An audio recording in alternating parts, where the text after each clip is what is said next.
Hello, good morning, everyone.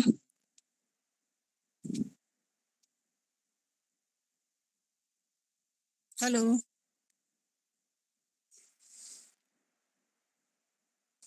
Ma'am, very good morning, madam. I will start, madam, within 1 minute.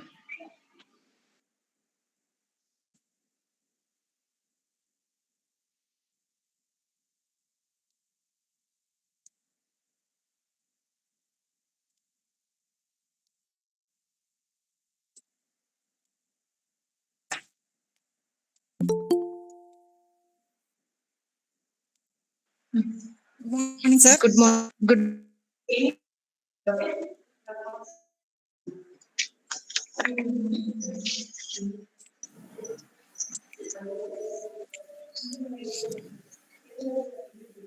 Good morning to one and all. Yes. Welcome to this synchronous session for the online faculty development program on quantum computing and machine learning. I am Muni Lavanya, ad hoc assistant professor in the Department of Computer Science and Engineering at JNTU College of Engineering, Pulivendula. On behalf of JNTU, I would like to extend a warm welcome to this FDP. So, respecting our nation and system, let's start this program with a patriotic song. I request Achita of 4th CSE to sing. Achita, can you please? Archita.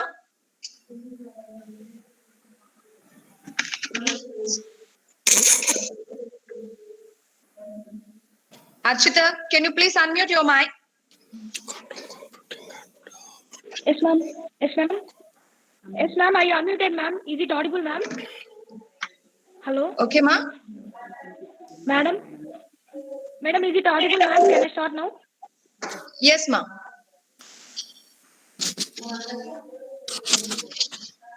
And also, can you switch on your camera? Okay, madam. Hello. Actually, Hello. Ma'am, can I start Archita, your now? voice is not audible. Yes. Start, ma. Ma'am, is it okay now? తేటల మాటలతో మన దేశమాతనే కొలిచెదమా భావం భాగ్యం కూర్చుకొని ఇక జీవనయానం చేయుదమా తేటల మాటలతో మన దేశమాతనే కొలిచెదమా జీవనయానం చేయుదమా సాగర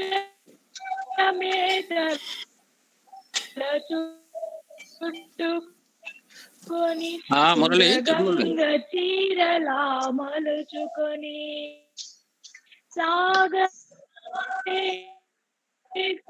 గానం పాడుకొని మన దేవికి ఇవ్వాలి హారతులు తేనెల తేమాతో మన దేశమాం భావం భాగ్యం కూర్చుకొని ఇక జీవనయానం చేయుదమా ఎందరో వీరుల త్యాగ ఫలం మన నేటి స్వేచ్ఛకే మూల బలం ఎందరో వీరుల త్యాగ ఫలం మన నేటి స్వేచ్ఛకే మూల బలం వారందరినీ తలుచుకొని మన మానస వీధిని నిలుపుకొని తేనెల మాటలతో మన దేశమాతనే కొలిచెదమా భావం భాగ్యం కూర్చుకొని జీవనయానం చేయుదమా ఇక జీవ చేయుదమా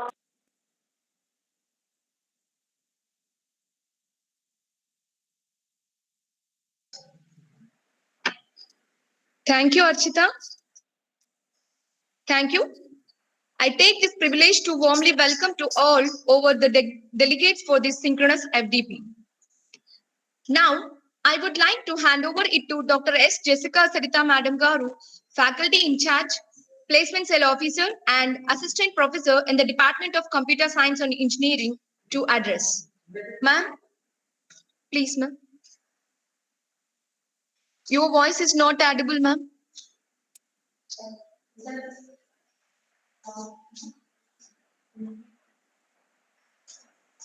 Not getting your voice, ma'am.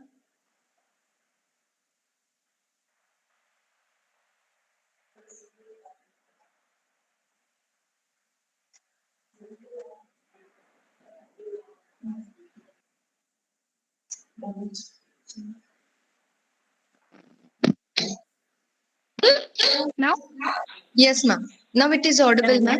I have removed my earphones. So, good morning, everyone. Warm welcome to all the delegates to the workshop Quantum Mechanics and Mobile Computing. So, it's my privilege to be a part of the department and also to be a part of this workshop as well. So, I invite all the delegates and my sincere greetings to the principal, sir, the vice principal, sir, and the head of the department, sir, and all the faculty. I'm at this outset, I would like to say my sincere thanks to all my faculty members, my HOD sir, to give me a participation in this workshop. So it's a great opportunity for all the participants to participate pandemic to participate in these kinds of workshops.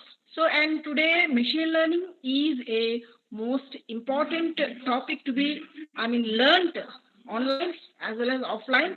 But because we don't have chance to learn offline, it is a very good chance for us to take this course online as well.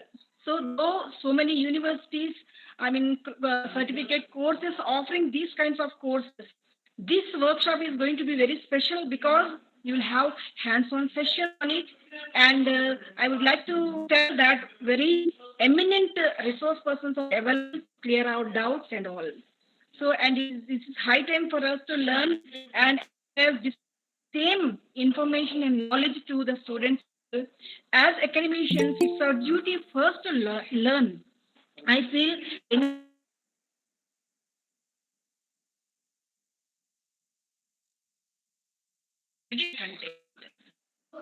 it's a privilege to be a part of this workshop, and my sincere thanks, Murli sir, for organizing such a wonderful program. I congratulate all the organizers, Munlavani, Bhavya, and all the faculty members who have effectively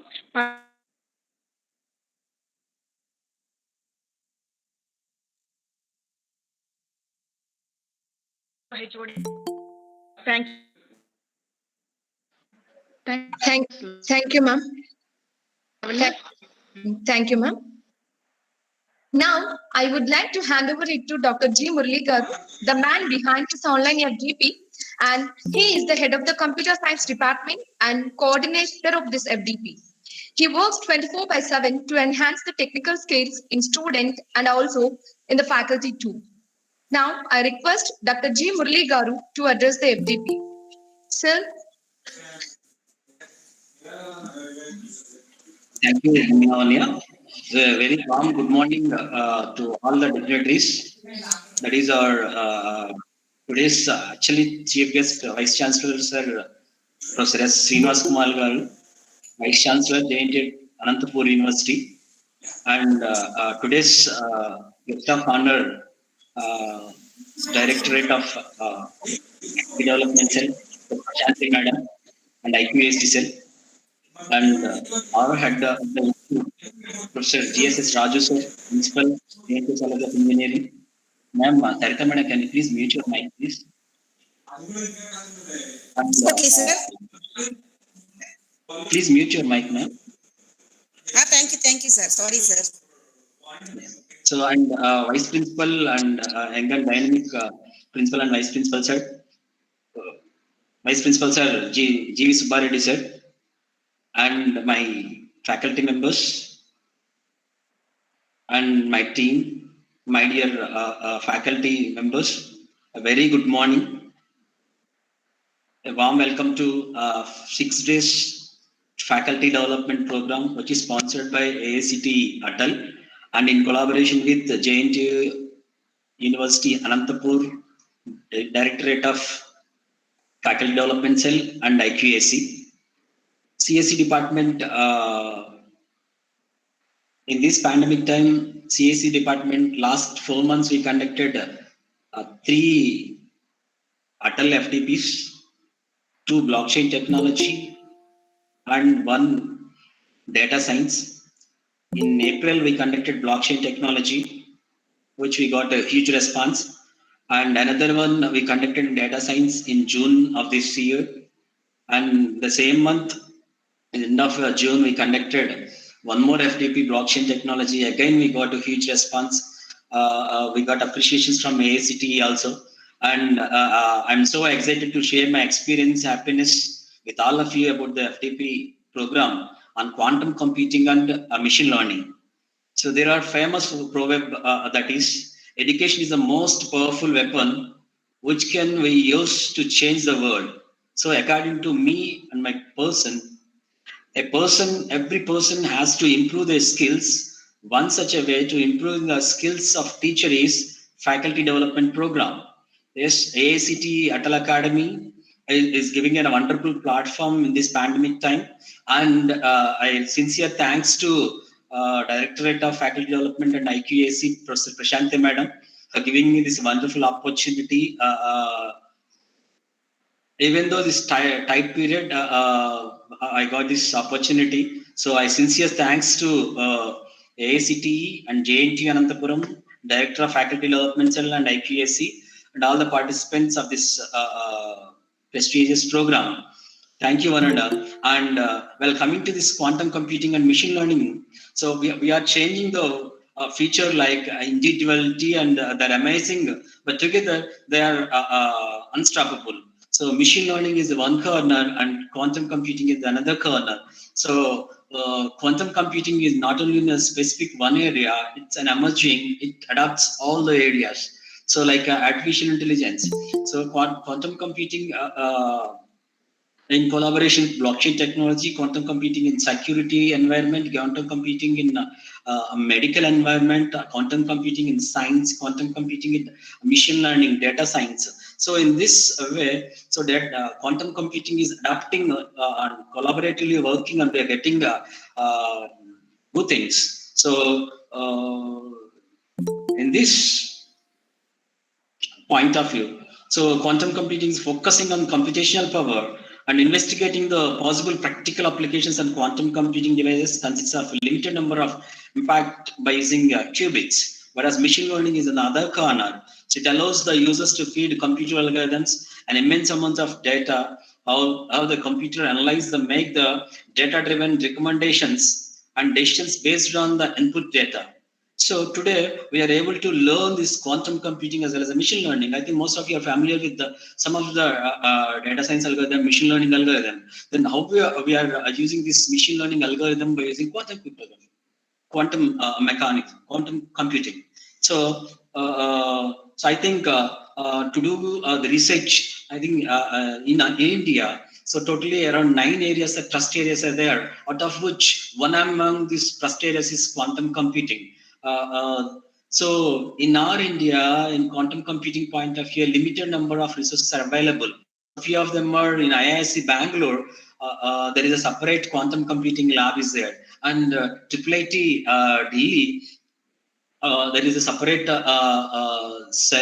research cell is working on quantum computing, and huge amount of R&D funds are available, especially in quantum computing area. Suppose if you consider DST, Department of Science and Technology, and other funding agencies, they are providing a lot of fund, especially in quantum computing. That's why this is an emerging area. So me personally, I completed my doctorate in quantum computing, quantum security. So that's why. So I chosen this topic. This is an emerging area. Few resources are available in this area, but so it's a difficult time to acquire the resource persons from eminent universities and reputed companies. But we achieved in these situations.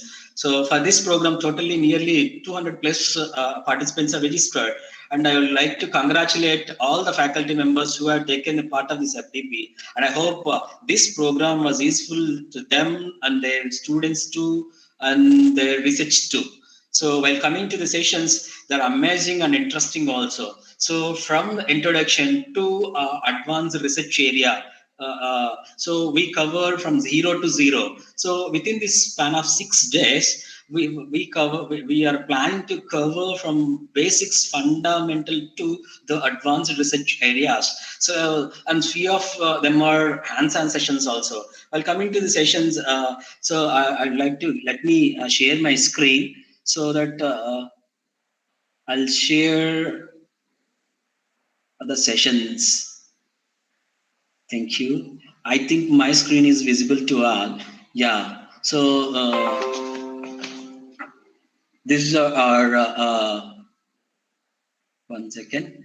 Yeah. So these are our resource persons. So Dr.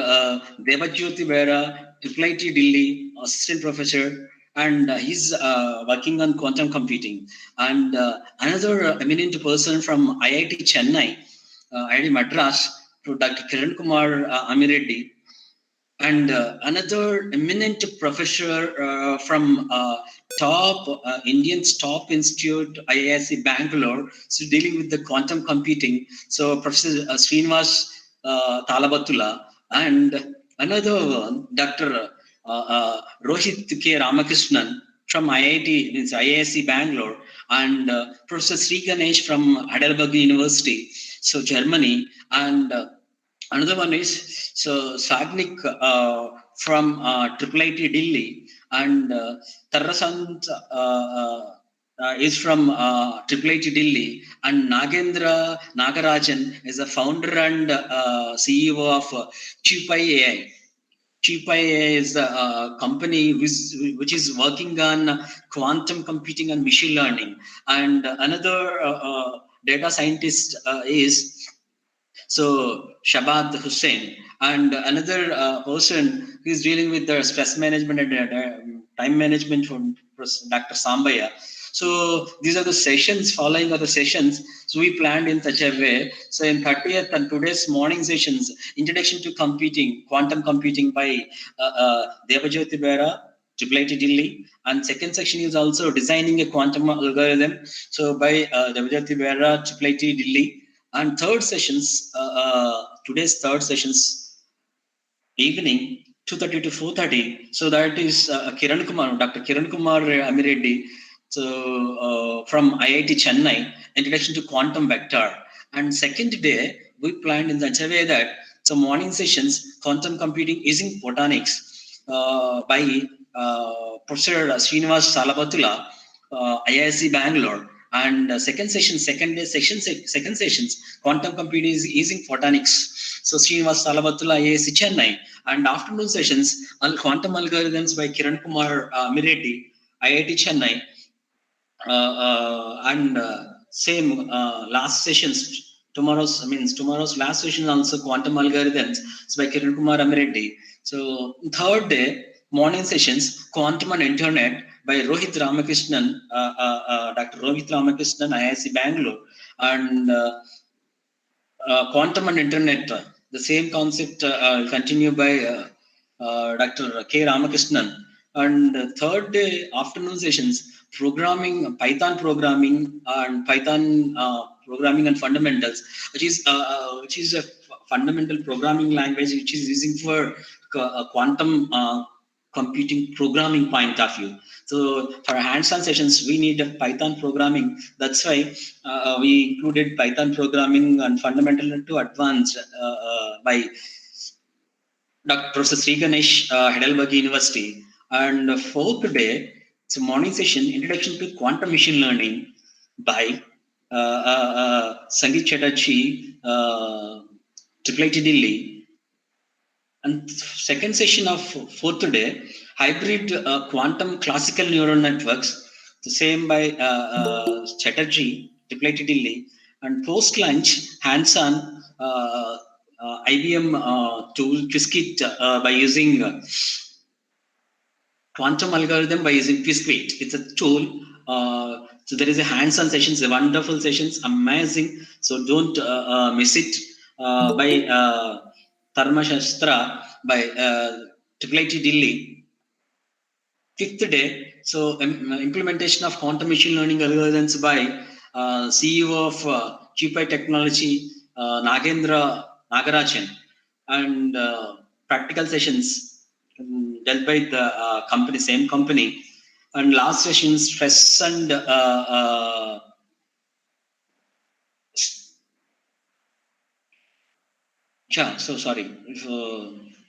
fourth day, practical sessions on quantum machine learning algorithms, Nagendra Nagarajan. And post lunch, QCML, quantum machine learning by using TensorFlow Quantum. So Hussain, Associate Data Science in QPI Technology. So QML using same concept, last session dealt by the same person. And fifth day, so three sessions, applications of quantum machine learning and practical session on quantum machine learning and research area scopes by Nagarajan. And last sessions, time management and stress management by Dr. Sambaya. So these are in this way we planned the program. So we are planning to cover quantum mechanics, quantum computers, quantum algorithms, machine learning, quantum and machine learning, both the combination and research areas. So in this way we are planning participants from zero to hero. So please, I think this opportunity, please use this opportunity. Don't miss it, this one. So at the outset, I would like to thank, in spite of hurdle, we are able to make this FDP grand success. So the main pillars of this success journey is ACT Atal Academy and the director VC sir and Registrar sir and Director of Faculty Development and IQAC Professor Prashanti madam and my principal sir and my vice principal sir and my faculty members, my department faculty members and all other members. So I'd like to thanks one and all for being part of this program. Hope you will able to get a similar type of sessions from Adal Academy and this FDP. So thank you ACT once again and JNT University Anantapur. So have a nice day. So thank you one and all. Munlavanya madam. Thank you, sir. Thank you, sir. Now, I would like to hand over it to Professor G.V. Subbareddy Garu, Vice Principal of the college. He is the one who supports in every situation of the institute. I request Professor G.V. Subbareddy Garu to... Can you please? Yeah, good morning. Thank you. Thanks, sir. Yeah, first of all, I congratulate the Department of Commerce for organizing the couple of programs under the Atal Academy. And then respected the Honorable Vice Chancellor, Professor Srinivas Kumar sir, and the Director of the Faculty Development and IQAC, Prashanti madam, and Principal of JNT Pulivendula, Professor Raju sir, and Coordinator Dr. Murli and Sarita madam, Department of Computer Science, and all the participants who actively registered for this program to enhance the competency in the thrust areas like quantum computing and the machine learning. As Murli already told, so the very thrust areas in computer science in recent times, like quantum computing, like cloud computing, machine learning, and all these areas, artificial intelligence, IoT. So these things are, the people are very much working on these areas and try to enhancing the computation capacity of the computer science in addition to the programming. So normally, as Murli said, the quantum computing is one of the thrust area where always the thrust areas is need to increase the efficiency and the computing enhancing of the programming. Then only the people are handling the trillions of the data in a couple of minutes or a couple of seconds. So that is why in order to enhancing the machine efficiency, you need to increase the kind of the platforms, so which need to coordinate and increasing the machine efficiency. So this way, so this kind of the programs are definitely much useful for the faculty because in the recent the updating of the syllabus for UG and the PG programs, so these trust areas are included in the syllabus. When the faculty members are attending this kind of the programs, so the concept and the applications of the application of these trust areas will make them to increasing the competency of the individual faculty while they are delivering such a concepts for the students or in any the practical platform. So that way, so definitely this program is much helpful for all the participants. I request all the participants, so kindly actively participate as the eminent personalities are drafted for this program to increase the competency of the faculty, so that, and the Murali already told that there is also the practical sessions are there. So particularly for quantum computing and like this machine learning. So I think they may demonstrate through virtual the laboratories. So definitely the faculties will acquire the additional knowledge at the end of this program. So on behalf of the JNT College of Engineering, Pulivendula, I congratulate all the participants and I congratulate the department. They came forward under these pandemic conditions. In spite of that, it is a very tough job to grab the people and make them to attend and all. And then it is a very good platform for all the faculty members. I request you to make use of it very fruitfully and comfortably. And I also thankful to Prashant Madam for giving the opportunity for the JNTU CEP to the Department of Computer Science under the Atal Academy programs. So, and also for the university officials for permit us to conduct this kind of the program. And thank you, one and all. Thank you, Munna. Thank you, sir. Thank you, sir. Yes. It gives me immense pleasure to invite Professor GSS Raju Garu, Principal of the JNTU College of Engineering, Pulivendula, the man behind the successful saga of this institution. Sir, I request the sir to deliver the welcome speech. Sir? Okay, hello. Yes, sir. Audible, Yes. Lavanya? Yes, sir. It is audible, sir. Okay. Thank you. Thank you, sir. So, respected today's chief guest,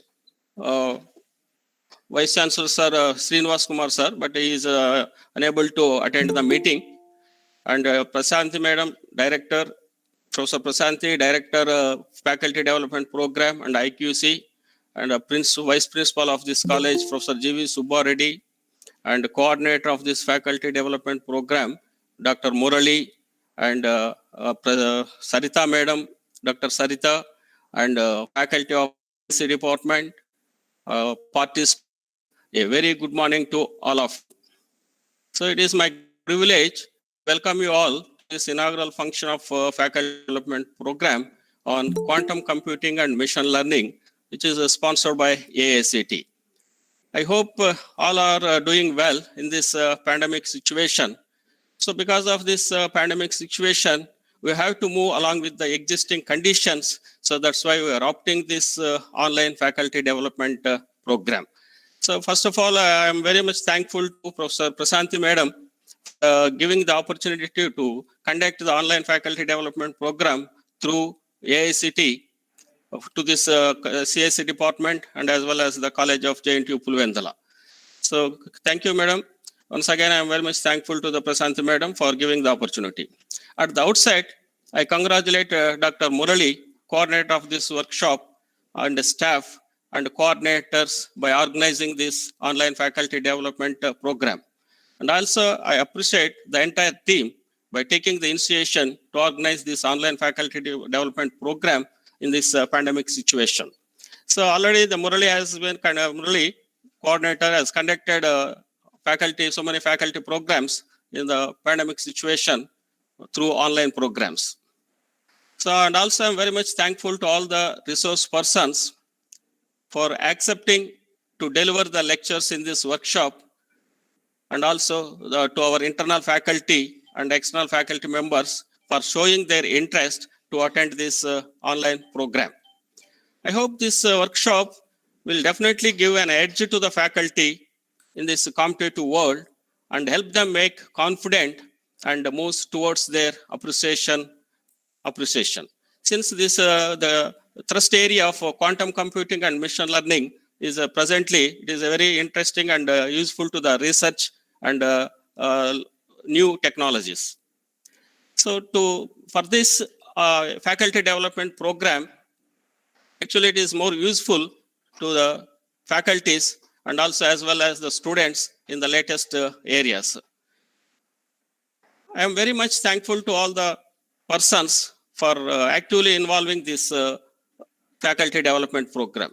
So this faculty development program definitely make meaningful with enthusiastic deliberations. So I wish you all a wonderful discussions and interactions, and hope this workshop would come out with fruitful, innovative ideas.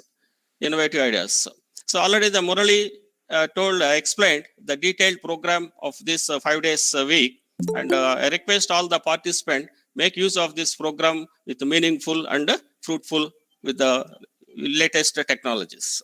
Once again, I wish you all the best. Thank you, one and all. Thank you, Murali. Thank you, sir. Thank you. Thank you, sir. Thanks for your support, and thank you, Subba. Thanks for your support. Prashant, carry. Yes. Now, it gives me It's my great honor to introduce the today's guest of honor, Professor G. Prashanti Madam. Yes, the Professor G. Prashanti Ma'am is the Faculty of Mechanical Engineering since 1999 in Jawaharlal Nehru Technological University College of Engineering, Anantapur. Now, presently, Ma'am is working as the Director of Faculty Development and IQAC at Jainti University, Anantapur. She has taught 23 subjects to undergraduate and postgraduate students, and in addition, she is active in developing various laboratories like CAD-CAM, CAD, etc. in mechanical engineering department. As an Here, yes, is ma'am. enough. Okay, because we are running short of time. That is enough. Okay. Please. Thank you, ma'am. Hmm. Yes, ma'am. Now I request the ma'am to address. Yeah. Thank you. Thank you, ma'am. Okay. One just introduction I would like to give about me is I'm alumni of JNT Anantapur. Okay. That is enough for me. Of course, all that she has told you. Now, principal of the college, Dr. G. Shankar Shekhar Raji, Vice Principal of the college, Professor Professor Raju, Vice Principal of the college, Professor G.V. Subbareddy, and Coordinator of this program and Head of COC Department, Dr. G. Murali, Dr. Jessica Sarita, other faculty members, and staff of JNT College of Engineering, Pulivendula. Let me at the outset congratulate the Department of Computer Science and Engineering and the College Pulivendula for organizing such a wonderful faculty development program. As you know, university has an MOU with AICTE because AICTE is very much interested in improving the quality of higher education, and it has started training many faculty members on the various links. So already all of you are familiar with ATL programs. We also have this faculty development cell.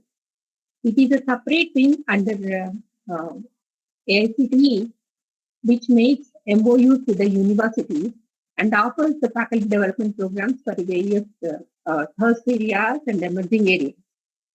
So this program we are doing under Faculty Development Cell, which has a scheme, Technical Teacher Training Program.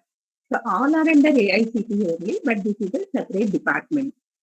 And our university, you know, has 5 constant colleges. We have 5 constant units rather. JNT College of Engineering Anantapur and JNT College of Engineering Pulivendula, JNT College of Engineering Kalikiri, and JNTU Oil Technological and Pharmaceutical Research Institute, which is situated at Anantapur.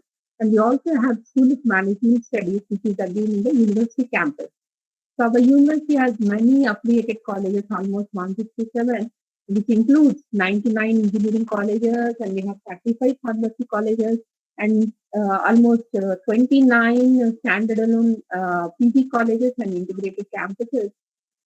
So here in all these colleges, we have been offering some 14 different branches of engineering. We also offer B Pharmacy, Pharmacy courses, and we also have 67 specializations under PG programs, where we have 47 MTech and 11 M Pharmacy specializations, 5 MSc, and we also have a few MBA and Pharma D PG courses also. Apart from this, we have research programs in 14 disciplines, which includes science, pharmacy, technology, management studies, and humanities. And we have a good number of accreditation units under us. And we also offer the PG programs in collaboration with some foreign universities, Master of Science in Information Technology, MSIT, in collaboration with Carnarvon University, with the support of Government of Andhra Pradesh. We are also offering MSc Computer Science at Chicago State University. So, university is also having MOUs with some Licking Institute of Technology, Sweden, for 3 years study at JNT College of Engineering, Anantapur, and 1 year of study at Sweden. And We have made MOUs with private institutions and reputed institutions also. Like we have collaborated with Electronic Systems Private Limited, Day-1 for MTech Internet of Things, and we have MBA Finance Technology MOU with Oracle Corporation. So we are offering many programs in the university, but one thing is we update latest technology. Okay? And this conducting FDPs is one such wonderful opportunity for all of us to train our faculty and improve the quality of education in the university and in broader sense in our country also, because we have participants from all over India to join this FDP. Now I see about 50 participants, but hope all of you will make use of this platform to enhance your skills. And always had Dr.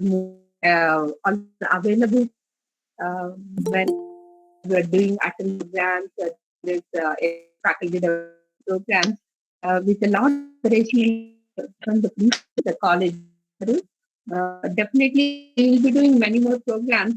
Of course, in the first phase, the university has got some 11 programs approved by AICTE. Already, we have conducted 3 programs.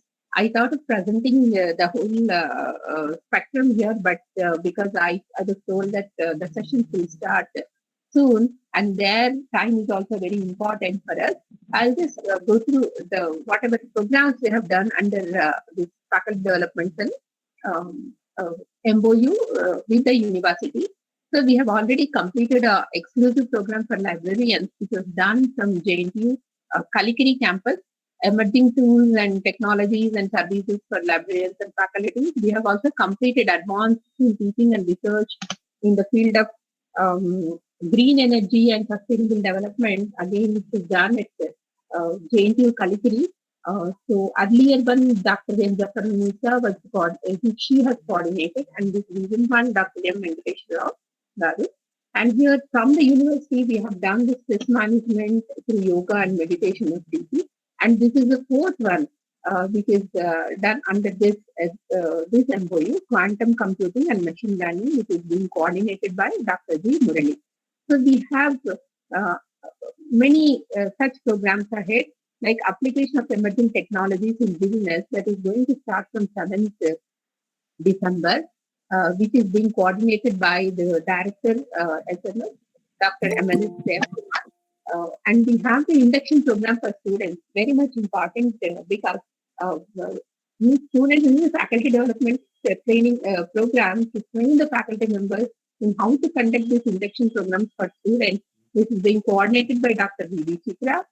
We have the thermodynamics and its applications again by Dr. D.R. Srinivasan. And laboratory and working practice skills in conducting practical classes by Sharada, and participating teaching, learning method and case study analysis. This is another different program coming from the Directorate of Management Studies, Dr. MLS Devakumar. And we have also included one for pharmacy group, pharmacy education and research, present and future challenges, which will be coordinated by Director OTPRI, Dr. M. Devanna. And apart from this, we know the ranking process is very important for us. Of course, the vice principal of the college always was very much helpful to me and ready with all the information. Dr. P. Subbareddy Garu. So again, for the benefit of this accreditation information, we are doing this NBA NAC accreditation processes and world ranking processes in the month of February. So almost 11 programs we have covered almost all the whatever possible we can do. So if you want, you have this list in our university website also. You may refer to that and keep on watching our university website so that you can register for this program. You can spread a word that we are doing many FPPs at the university, of course, with the cooperation of all our constant units. Really, I should appreciate, in spite of being busy, Dr. Murali, as one of the interviews told, that 24 by 7 hours busy. Really, he has been helping the university a lot. by managing all the computer online programs at Pulivendula, and yet coming forward to conduct various programs like quantum computing and machine learning, and which includes the Python programming training also. And I should also thank the resource persons who could draw them from IITs and various eminent institutions really. Very good work done by Dr. Murali in this regard. And hope you will be taking up many more FDPs in future in training the faculty members. Even the college also will come forward to sponsor, college will come forward to conduct many more programs. Definitely, Principal Garu, please send the proposals, the detailed proposals. We will do our best. I will forward this to the Director of Faculty Development and get the approval. Now, coming to the enhancement of knowledge, the cutting edge technology, we have to update ourselves with it. Then only we can make our students to go ahead and get jobs in very good companies. So when I was working as director industrial relations placement, I know what is important to make our students placed in various prestigious organizations. So that time, one company we have called for a pool drive. Some 20 companies were participating in that. So few companies they asked about Python programming. That's it.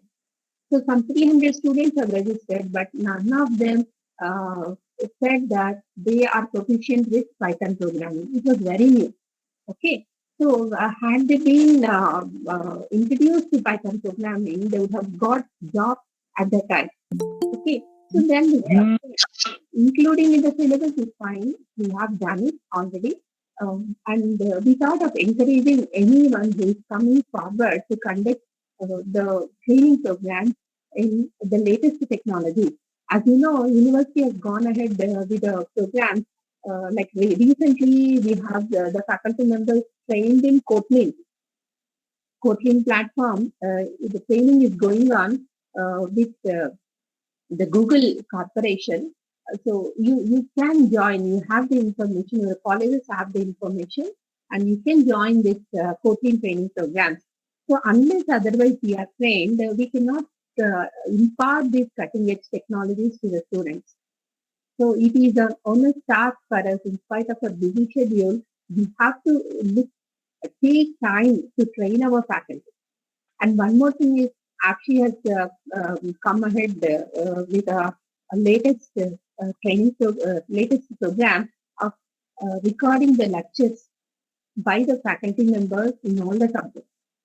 So now their idea is these lectures will be broadcast to the students who are there in the villages also, which will be very much helpful in this pandemic period, and they will get all the knowledge from that lectures, and so that they can cope up with their subjects. Very good initiative from Akshi. So these FDP programs will train you with sufficient knowledge so that you can participate in the growth of your institution, growth of the state, and growth of our country.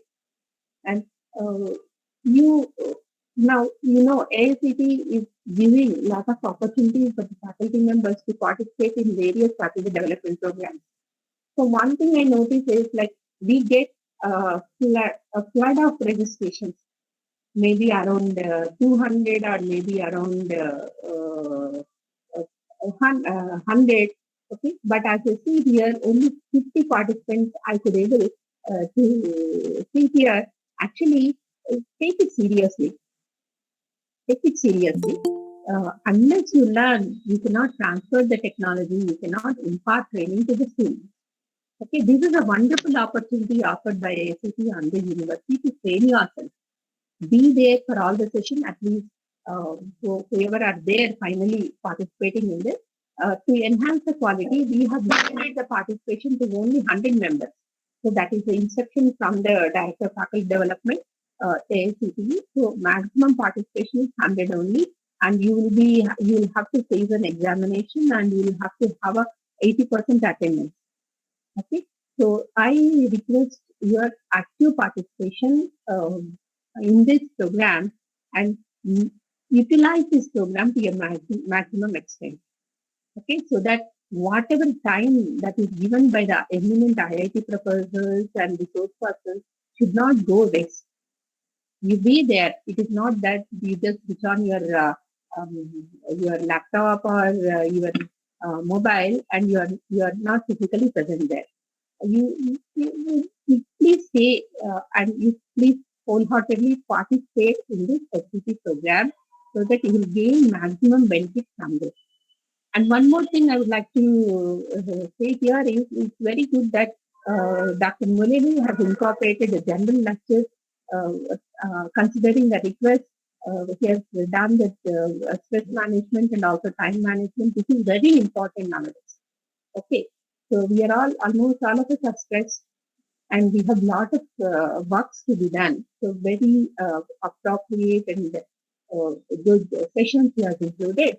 So once again, I congratulate all the participants who have registered for this program and also congratulate the principal of the college, vice principal of the college and the faculty development program coordinator, Dr. G. Murali, for organizing such a wonderful program. And I also thank the resource persons for coming forward to take part in this program. Thank you very much. Thank you very much for giving me this opportunity. Welcome, ma'am. Thank you, ma'am. Thanks for your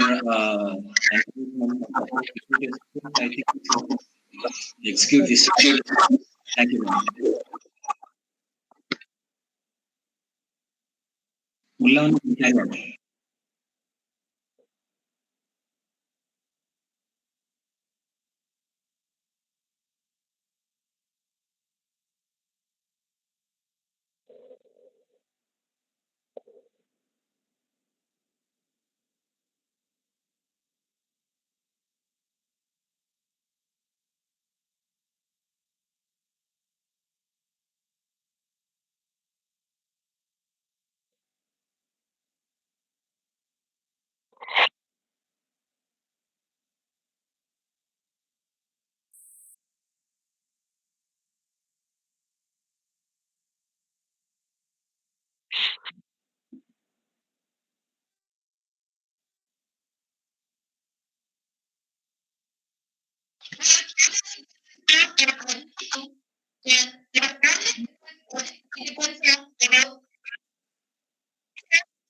Before that, I would like to thank Kalaman Venkatyaru, Faculty Development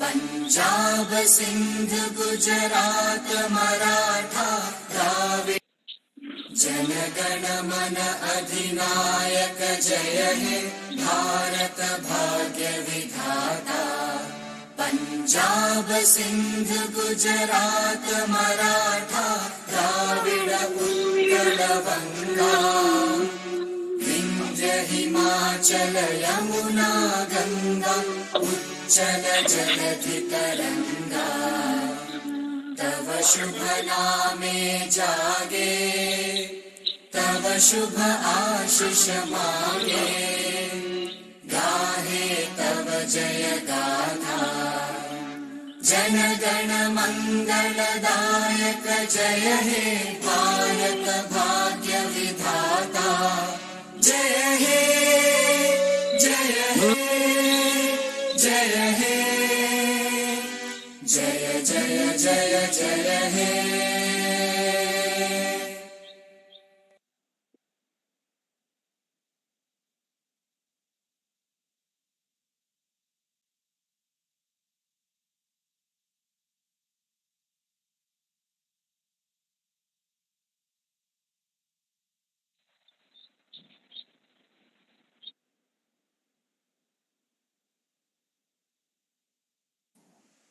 So, Murali, shall I? Yes, sir. Thank you, sir. Thank you so much, sir. So, thank you, Murali. Thank you, Prashant madam, for giving the opportunity to us.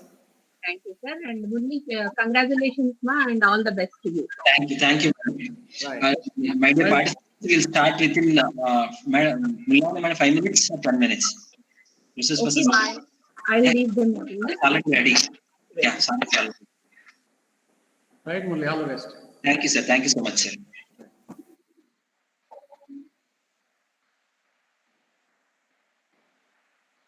Lavanya madam, sir already unnaru. Yeah. So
Good morning. Yes, good morning. Yes, good morning, everyone. And thanks. I want to thank the organizers for inviting me and giving me an opportunity to share whatever little I know about quantum computing. So I guess I can share my screen.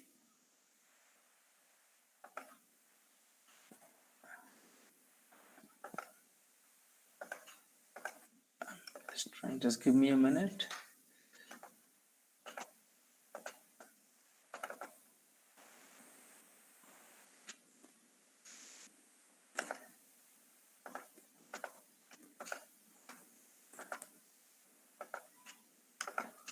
Okay, is the screen visible? Right, and I'm audible, right? Yeah. Okay. So let me know. So should I start or should I wait for a few minutes? Okay. Okay. Okay. So once again, thank you everyone. And this is an FDP talk. And this is a completely new topic for probably many of you. So if there are any questions, feel free to interrupt me. And the chat window is not in front of me right now, so I'm only looking at the slides. So you may have to interrupt me through voice, but kindly interrupt me if something is not very clear. I'll try to keep the first session basic and not put in a lot of material, keep it at a slightly higher level so that at least you get away with the basic idea. And in case you are further interested, then you should be able to read up the actual mathematical details of what goes on behind it. Okay, so the formal, how should I say, the requisites, the subjects that you need to know to understand quantum computing, they are probability and linear algebra. And it is not going to be possible to sort of explain to you all the details and mathematical foundations behind it. Thankfully, you don't need to know any physics, you don't need to know any quantum mechanics. So that's sort of a good sign.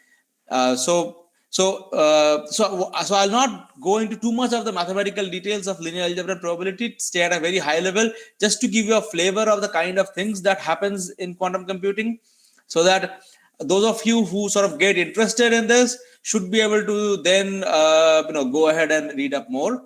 So I'll consider my task well done if at least some of you get interested in quantum computing. So let me start with this. Okay. Before I begin telling you about quantum computing, let me tell you about that. Quantum computing has as its background a bit of randomization. And if you look at the classical algorithms that people have developed over the last 60-70 years, many of them are randomized, and they are already quite efficient. Classical algorithms, non-randomized, they are pretty efficient these days. If you consider how Google Maps updates your shortest path in real time, how you quickly figure out from millions of items from Amazon what is the item that you want, and how you can quickly search among like billions of news articles all over the internet, how you can match an image from a huge using this image search algorithm that we have, how your real-time face recognition happens. Algorithms are already pretty efficient. They're very, very efficient. Okay. And the efficiency is increasing both due to hardware development as well as due to improvements in the algorithm itself. So they're already very efficient. And on top of it, when you add randomization to it, even the hard things become efficient, become fast. So many of you probably have heard about randomized quicksort, and some of you may know about Monte Carlo sampling. Then there are satisfiable dissolvers, there are network clustering algorithms, there are various machine learning algorithms, there are various image processing algorithms which are randomized, and they are very, very efficient. And when I mean efficient, I mean not only in practice but also in a more theoretical sense. So for example, if you consider this very famous problem of satisfiability of Boolean formulas, the brute force algorithm takes 2 to the power n time, whereas the best deterministic algorithm takes 1.43, 1.44 to the power 9, and there's a randomized algorithm that goes even better. That's roughly about 5 to 6% improvement on it. 1.321 to the power 9. This is more than 5 to 6% because the exponent the n appears in the exponent. So this is a huge improvement. Okay. So they are already very good. Okay, so you should keep this in mind that the premise, the background, that the classical algorithms are already run very fast, and on top of it, randomization has already given us a lot. And in that premise, let's start to look at what quantum computing gives us. What does it allow? And we will make the first transition from bits to qubits. What is a qubit? A qubit is a abstraction. It's the basic storage unit. So just like in basic computer science, we deal with bits. So bit is a abstract quantity, right? There is no physical bit anywhere around. Bit is represented by voltages usually. In your computers, 5 volt or 12 volt represents +1, and ground or -5 volt represents 0. So bit is an abstract quantity. Okay. So similarly, qubit is an abstract quantity, and qubits are represented using more quantum mechanical objects. And this is where sort of the quantum mechanics comes in, that qubits are represented as quantum mechanical objects, photons, electrons, and superconducting currents, things like this. Okay. Where does quantum computing come into picture? Because when we look into this quantum mechanical objects, their behavior is slightly different. First, their behavior is inherently probabilistic. So the probability is not added to it. To add randomization to classical computing, we need to toss additional coins. We need to call random number generator. A random number generator, if you try to understand where do they come from, they come from it is not possible to write a good random number generator completely in software. It needs a bit of hardware. So random numbers come from a separate source. It's a separate source it comes from. And randomization is sort of added on top of classical computing. Whereas randomization is inherent in quantum computing, because quantum mechanics says that quantum operations are inherently probabilistic. Okay. So, for example, if there is a quantum mechanical, if you take an electron, electrons have spins, and quantum mechanics says that the spin of the electron, if you observe the spin of the electron, you can find it to be in clockwise or anti-clockwise in equal probability. Similarly, if photons have polarization, and if you observe a photon, you can find it to be horizontally polarized or vertically polarized with equal probability. This sort of probability is inherent in the properties of quantum mechanical objects. This is the very small scale object we are talking about.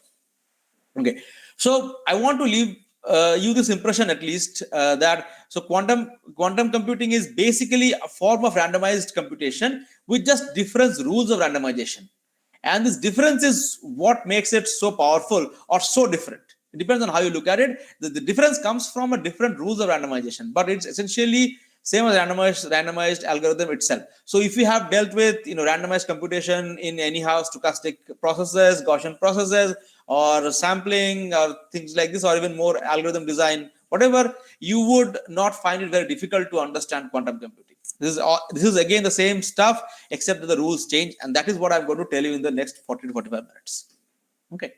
Okay, so let's start with this is just to remind me. So what is a qubit? So qubit is a basic data type, and it can be observed to be in the state 0 and state 1. So I want to sort of tell you, I want to tell you a little bit about the behavior here. There's already a bit of difference here. Firstly, I'm repeatedly using the word it can be observed, whereas for bits, I usually say that it is in the state 0 and state 1. So which means what I'm trying to hint at is that the value of a qubit is different from what you observe. The observation is different from what the actual value is. The reality is something else, and what I observe is something else. Okay, so I'm going to tell you a little bit more about it. But that's the first thing you should keep in mind, that the observation is a specific phenomena. It is not like our classical normal computing, that if I have a red cup, whether someone observes it or not, I have a red cup. Okay, if there's a bit with the value 0, then the bit's value is 0. The voltage is voltage is ground. The voltage is -5 volt. Whether somebody observes it or not doesn't really matter. Whereas here the observation appears to be a separate phenomenon. Okay, that's the first difference. Second difference is it's in the state 0 and state 1. And here I'm not using the word "and" loosely. I'm actually using it specifically. So it is in both in two different states. This is different from the behavior of a random bit. If you look at the picture below, I have a bit B, and I say that B is random. B is randomly between 0 and 1. And then I print a statement that if B is 0, print 0. If B is 1, print 1. So these lines 3, 4 are like observations. I go and check the value of B. And if B equal to 0, I sort of say that, okay, I have observed 0. If B is 1, I say that I have observed 1. And now if I observe 0, if I see that 0 has been printed, then I know for sure that the B's value must have been 0. Similarly, if I observe that 1 is printed, then I know for sure that B must have been 1. So this is what happens for classical, our daily normal computing and whatever we see around our normal daily life. Okay, the value and what I observe are the same. Okay, and so if you look at the state, if you ask the question what is B after line number 2, then essentially there are two possible phenomena: either B equal to 0 or B equals to 1. Either this happens or that happens. Both cannot happen. I mean, that's what we know. A cup can be either red cup or a blue cup. Okay. Whereas if you look at the behavior of a qubit, now I'm putting in some notations here. So a qubit is represented by this notation, angular bracket B inside this bracket. This is called the bracket notation. So this is a ket B. This is just the notation here, and this B inside is just a label. It's an identifier. You can see we have a variable name. This is a variable name. It doesn't mean anything. Just this is how to represent a qubit. So a qubit, a B, I am initializing it in the state 0, which is same as saying that okay, it's in the state 0, and then I apply H on B. Forget what H is. Doesn't really matter. But this roughly corresponds to the line number 2 on the left side, which is the random call. And then if I try to observe the value of B and print accordingly, then based on the observed behavior, you cannot say what the state of B was after line number 2. So that is the difference in quantum computing. That if I look at the observation, then from the observation, you cannot figure out what the actual state is. And here you will understand after the lecture is over that indeed after line number 2, B state is both 0 and 1. And what does this "and" means? This is difficult to grasp, and that's what makes quantum mechanics a little bit of counterintuitive. Okay. This is slightly difficult to grasp, but just get used to it. That B is both 0 and 1. What does it mean in real life to an object to have two different state, two different colors, two different heights? I don't know. That is something that is a sort of ongoing debate about how true can quantum mechanics be, but that's a separate debate. So for quantum mechanics, we'll accept that the quantum mechanics, for quantum computing, we'll accept that quantum mechanics, whatever it's saying is correct, and then move ahead with it. And because experiments suggest that they are correct. So what is the right way to explain that? I don't know. Okay, so let's now come to our first qubit, interesting 1 qubit state. Okay, so here I have a qubit which is represented by a ket. This is a ket psi. This is just a notation to represent this is a single qubit. I'm representing. I'm giving it the name psi, and I'm just to sort of differentiate it from a classical variable psi. I put that in this bar and angular bracket. Okay, and then I am writing out the state of it. So for classical, I would say that psi equals to 1. So that's what I would say, that this is the value. The left hand side is a variable, and the right hand value, and I'm assigning value. This value is variable. Similarly, here, assigning the right side, whatever the state of the right hand side says, assigning that variable on the left hand side. Okay, now let's parse the right hand side. So you see a addition here. So this addition is a vector addition, which means that each of the terms, this 1 by root 2 0 and 1 by root 2 1, they are vectors. Okay, now let's go a little bit deeper. So this 1 by root 2 that you see and I by root 2 that you see, these are amplitudes. These are scalars. These are amplitudes, and you sort of this 0, ket 0 and ket 1. So this is because this being the first slide, let me write things a little bit more detail. Ket 0 and ket 1. So these ket 0 and ket 1 will be vectors. So this 1 by root 2 ket 0 is essentially a scalar multiplied by a vector. Okay. So and then there is a vector addition. So the right hand side is completely a vector. Okay, I should tell you what this vector stands for. So ket 0 is the notation for this vector column vector 1 0, and ket 1 is the notation for the column vector 0 1. So the right hand side is essentially this vector. If you just do all the, if you replace this ket 0 and ket 1 with the vectors, you multiply them with the scalars, and then you do addition, then what you will get is 1 by root 2 and I by root 2. So mathematically, a qubit is a single qubit. It's a vector over a complex vector space. A two-dimensional vectors over complex numbers. This is known as the two-dimensional Hilbert space. So whenever I say two-dimensional Hilbert space, just think of this of that space as a two-dimensional complex vector space. Okay, this space, vector space, has two basis vectors. Its dimension is 2, and the two basis vectors are 1 0 and 0 1.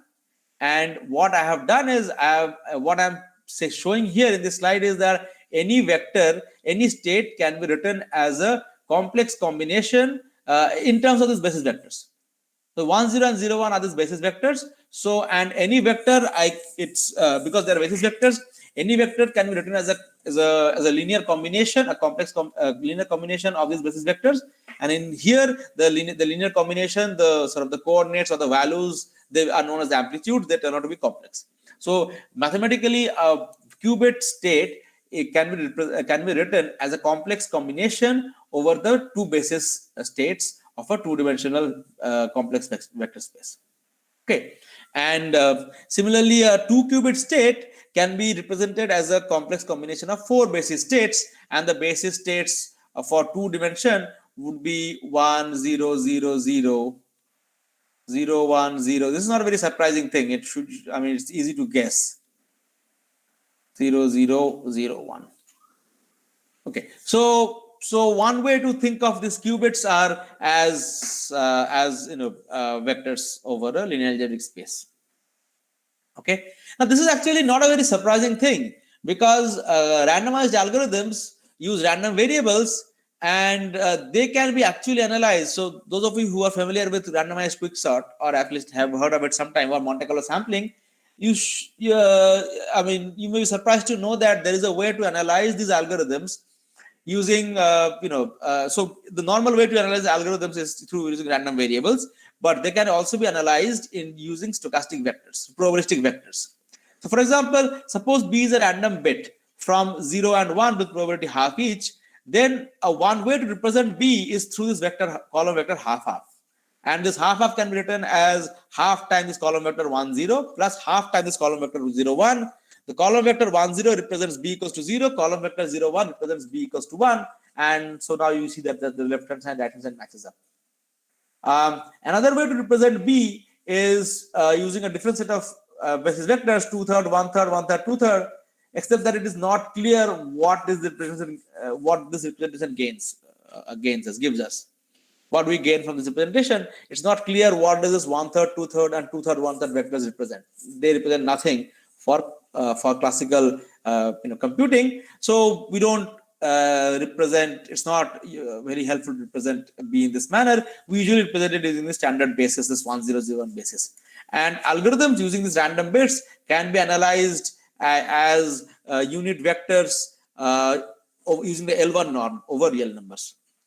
And in the same sort of breath, I can say that algorithms using qubits can be analyzed using unit vectors over complex numbers, where we are using L2 norm.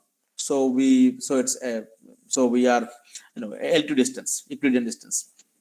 Okay. So 0 1 1 0 was one basis vector.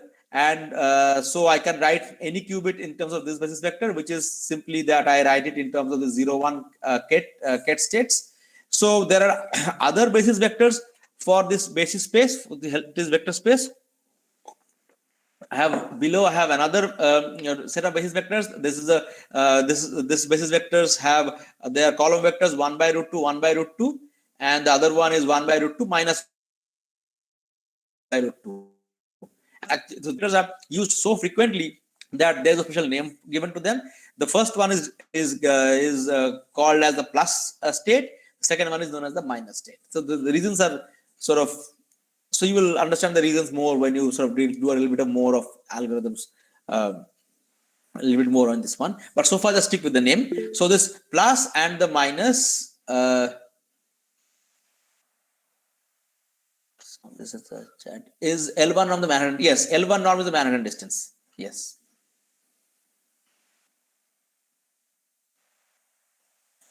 How do I go back?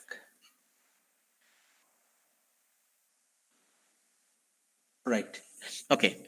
Okay. So the plus and minus are these basis vectors that you will see here, and so the same psi can be written in terms of these basis vectors also. And here then, in terms of these basis vectors, I can write psi as 1 plus I by root 2. This will be the amplitude of the plus state, and 1 minus I by root 2 minus, this will be the amplitude of the minus state. So a psi can now be written in terms of have two representations, one in terms of the 0 1 basis states, another in terms of the plus and minus basis states.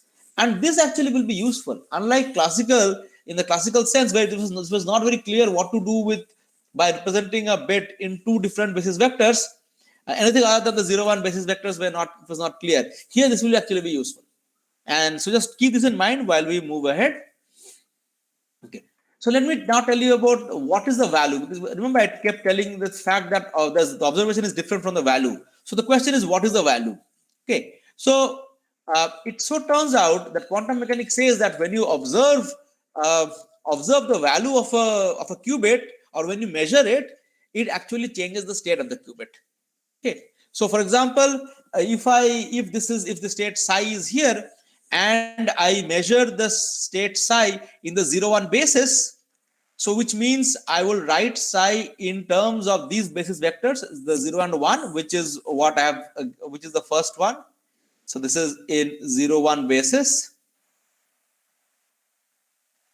So then what I will observe is, I will observe the state 0 with probability as the square of the absolute value of the amplitude.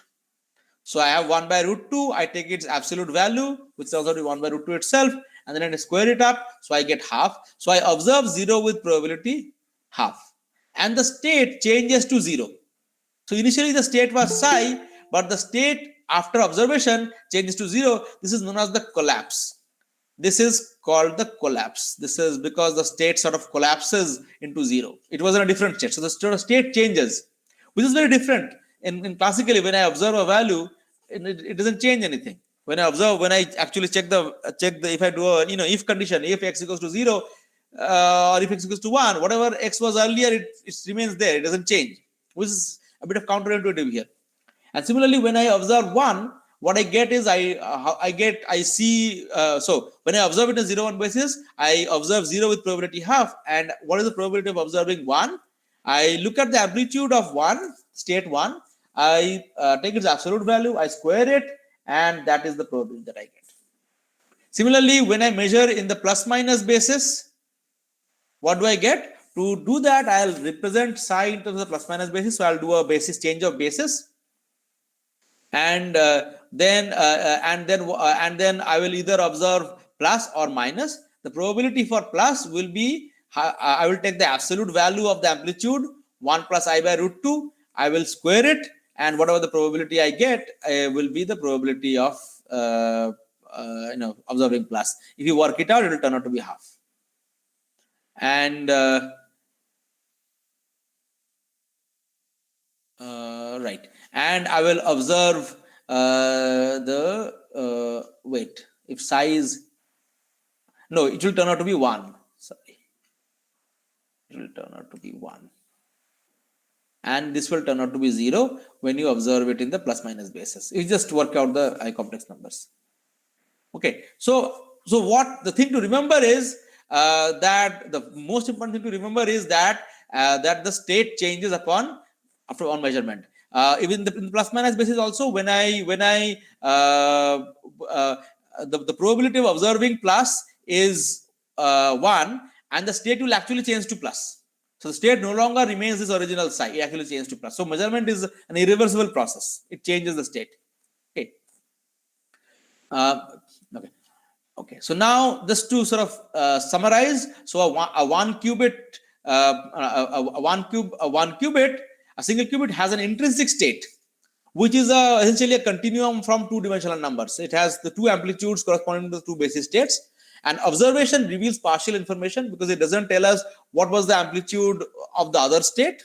It only tells us the probability. It doesn't tell me the amplitude, right? Because I take the absolute value of the amplitude. So if there is a, for example, if the amplitude was minus 1 by root 2 or amplitude was 1 by root 2, I will get the probability of half in both the cases. I will not sort of get the sign from the observation. So it reveals partial information and it changes it collapses the states.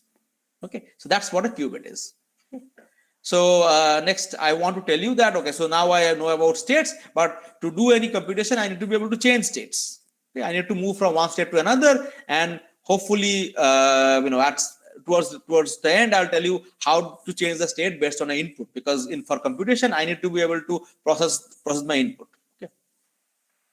Okay, so let's come back again to classical operations. So single bit classical operations, deterministic classical operations, there are actually only four. There are 2 constant operations, 0 goes to 0, 1 goes to 0, or 0 goes to 1, 1 goes to 1. And the identity operation, 0 goes to 0, 1 goes to 1. And the NOT operation, 0 goes to 1, 1 goes to 0. This is the only 4 single bit classical operations that are deterministic. For randomized operations, there is a continuum. For example, I can say that if x equals to 0, then fx will be 0 with probability half and 1 with probability half. And if x equals to 1, then fx will be 0 with probability 1/3, 1 with probability 2/3. And this is so you can actually represent this as you can represent this as in the linear algebraic framework by saying that the values of fx can be obtained by if you give it a if you take this stochastic matrix, this 1/2, 1/3, half 2/3. So and then you multiply the stochastic matrix with your vector corresponding to the input state. So remember, x equals to 0, we agreed that this will be the input vector, and x equals to 1, we agreed this will be the input vector. If you multiply this stochastic matrix with the input state, with the input vector, then you get the values corresponding to that input vector. So if x equals to 0, you will multiply the stochastic matrix by 1 0, and you will get half, which shows that, which represents that I get half, 0 with probability half and 1 with probability half.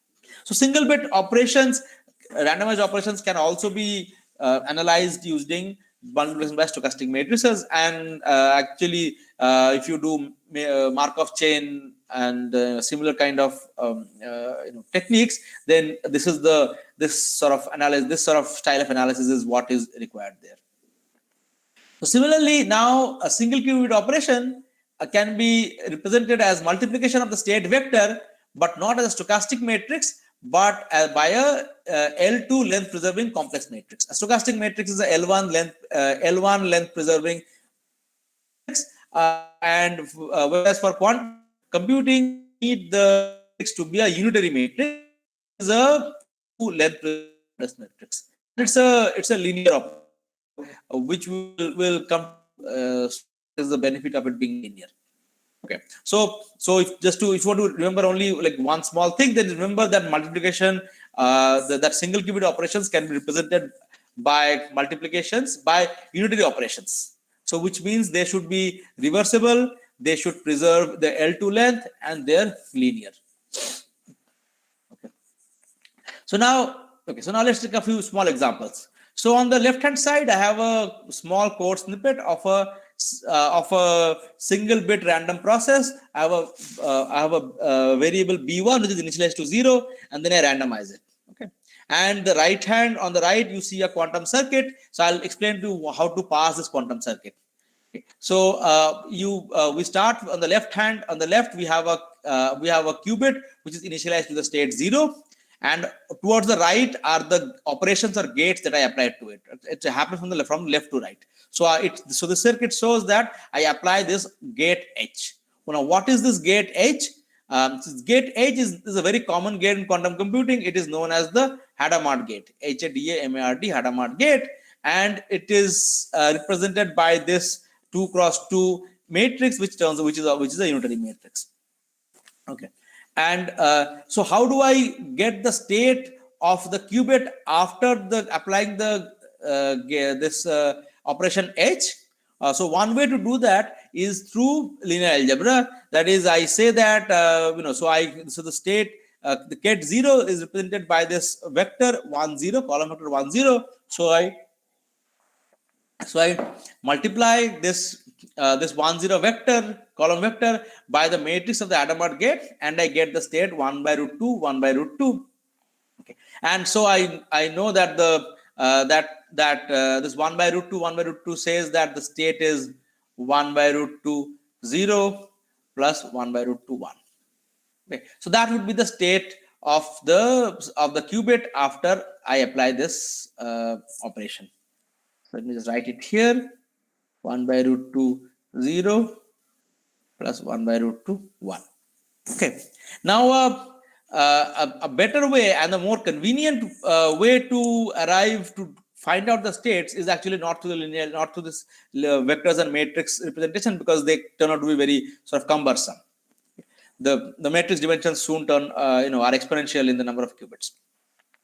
So single qubit operations are 2x2 matrix. 2 qubit operations are 4x4, 3 qubits are 8x8, and so matrix, the dimensions soon become exponential. So one way to sort of do the operations is through, if I tell you the action of this H on the basis vectors, because the unitary matrices are linear, so it allows us to get the state after applying H on any state. So if I apply, one way to, instead of giving you the square matrix, I could have also told you what is the action of H on a basis vectors. So here I am using the 0 1 basis vectors. So if I apply H on the 0 basis vector, suppose I told you that I get the state 1 by root 2 0 plus 1 by root 2 1. And if I apply H on the state 1, then I get the state 1 by root 2 0 minus 1 by root 2 1. Okay, so that immediately allows you to say that, okay, in the above circuit I have applied H on 0, so I should be getting 1 by root 2 0 plus 1 by root 2 1. Okay. So this is another way to represent operations by specifying their action on basis vectors. Okay. So quick exercise here. Suppose I have an arbitrary state alpha 0 plus beta 1, and I want to apply H on it. What do I get? So because I said that unitary matrices are linear, so an easy way is that what you do is I have alpha, I can apply H component wise. So I apply H on alpha 0 and I apply H on beta 1. H on alpha 0, alpha is a scalar, so I can take it out. H on 0 plus beta H of 1, and H of 0 is 1 by root 2, so it becomes alpha into 1 by root 2 0 plus 1 by root 2 1 plus beta 1 by root 2 0 minus 1 by root 2 1. So this Ket 0, Ket 1, they are vectors, so they don't mix them up. Alpha 1 by root 2 beta, they're all scalars. So now you can simply do algebra. You group whatever you get. You group all the amplitudes of 0 and you group all the amplitudes of 1, and that will be your new state. And so that is a slightly more convenient way to compute the state by using linearity and just sort of working out component wise. Okay.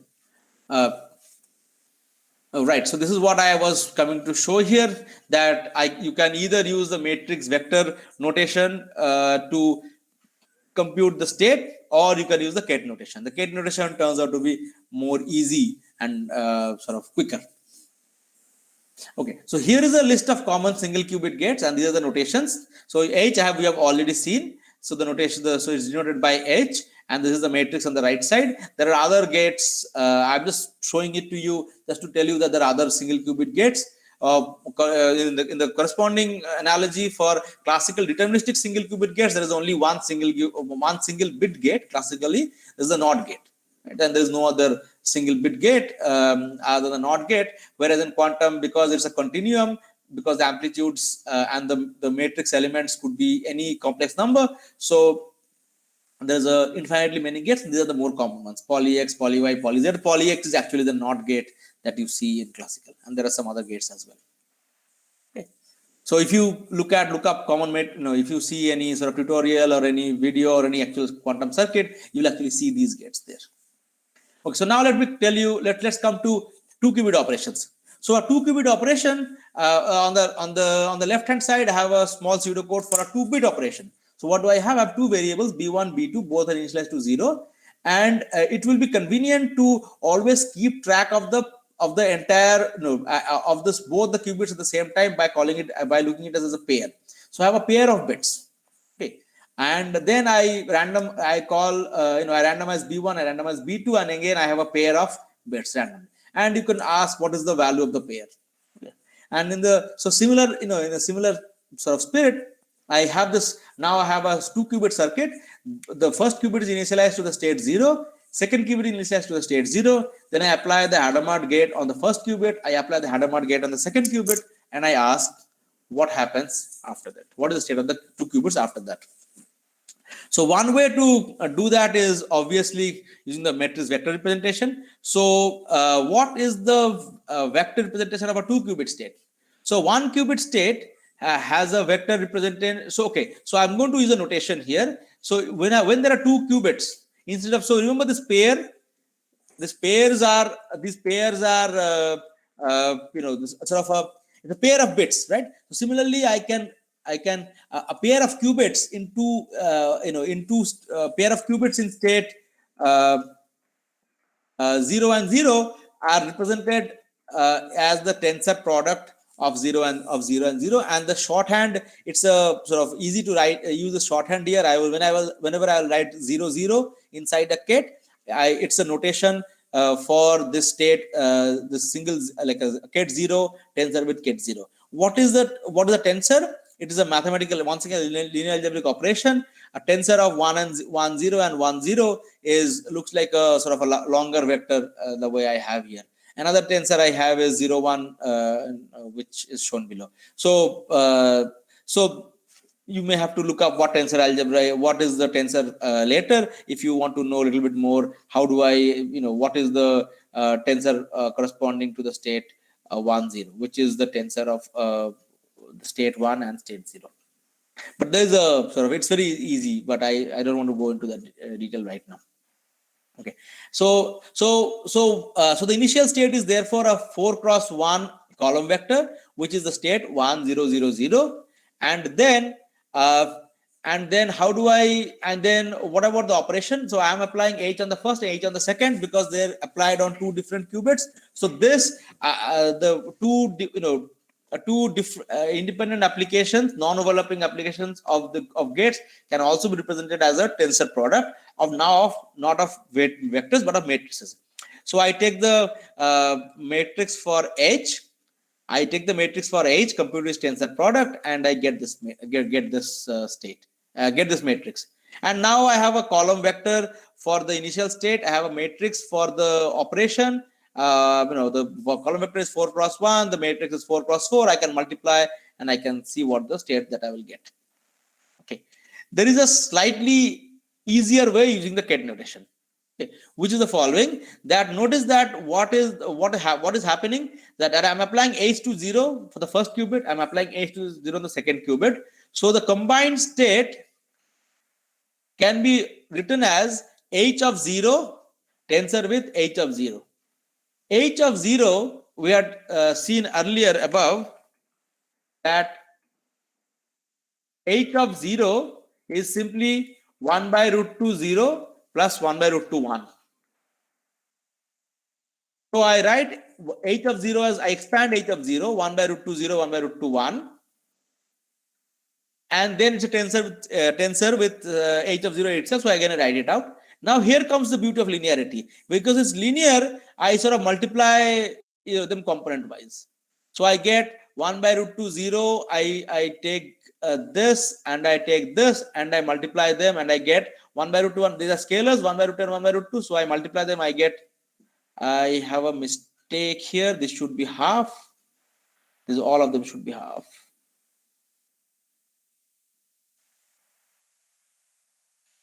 So I get half 0 tensor 0 plus half 0 tensor 1 and things like this. And 0 tensor 0, I have a shorthand for it, 0 0. So the state now becomes 1 by half 0 0 plus half 0 1 and things like this.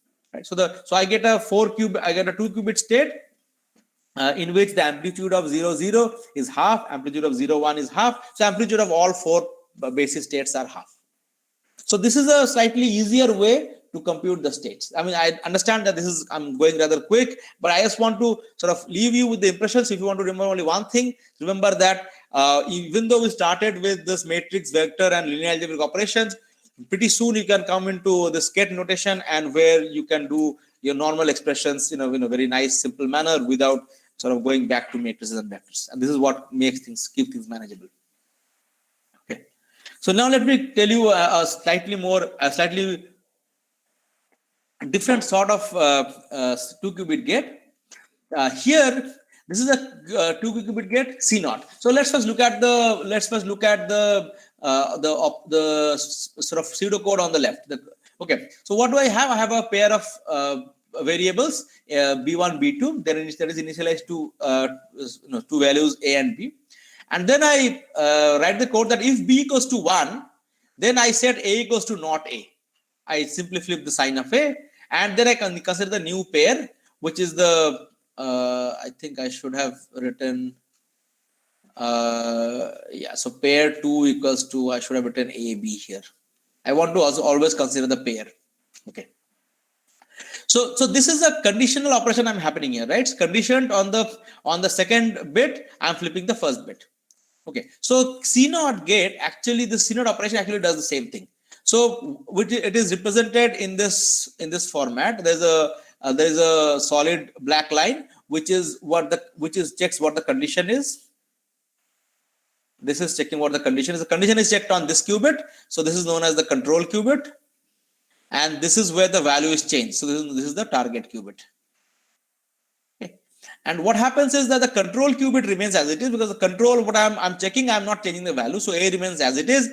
And B, I change it from B to A XOR B. Now let's understand what does it do. So imagine that the initial state is 0, 0. What will happen? 0, 0. Now if I look at the operation, A remains A, so 0 remains 0. And the second one becomes A XOR B, which in this case is 0. So nothing happens. Similarly, if you try it on 0, 1, nothing happens. Now try it on 1, 0. 1 will come to 1 because A remains A, whereas 0 will become 0 XOR 1, which is 1. So now you see that this is what this controlled flipping is. If similarly, when you apply it on 1, 1, you get 1, 0. So you see what is happening is that if the first qubit state is 1, then it is flipping the state of the second qubit. Okay. So 1, 0 becomes 1, 1, 1, 1 becomes 1, 0. And that is why it's called a controlled. So just a quick exercise. What happens if I apply control on the state like A00 and B10? Apply it. So I'll apply C0 on 0, 0 and C0 on B10. C0 on A00, A is scalar, so it comes out. So I get A into C0 on A00 plus B into C0 on 1, 0. Is there a question? Okay. And C0 on 0, 0 remains 0, 0.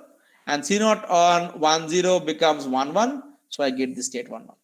So it's pretty easy. Once you get habituated with the Ket notation, it's actually pretty easy.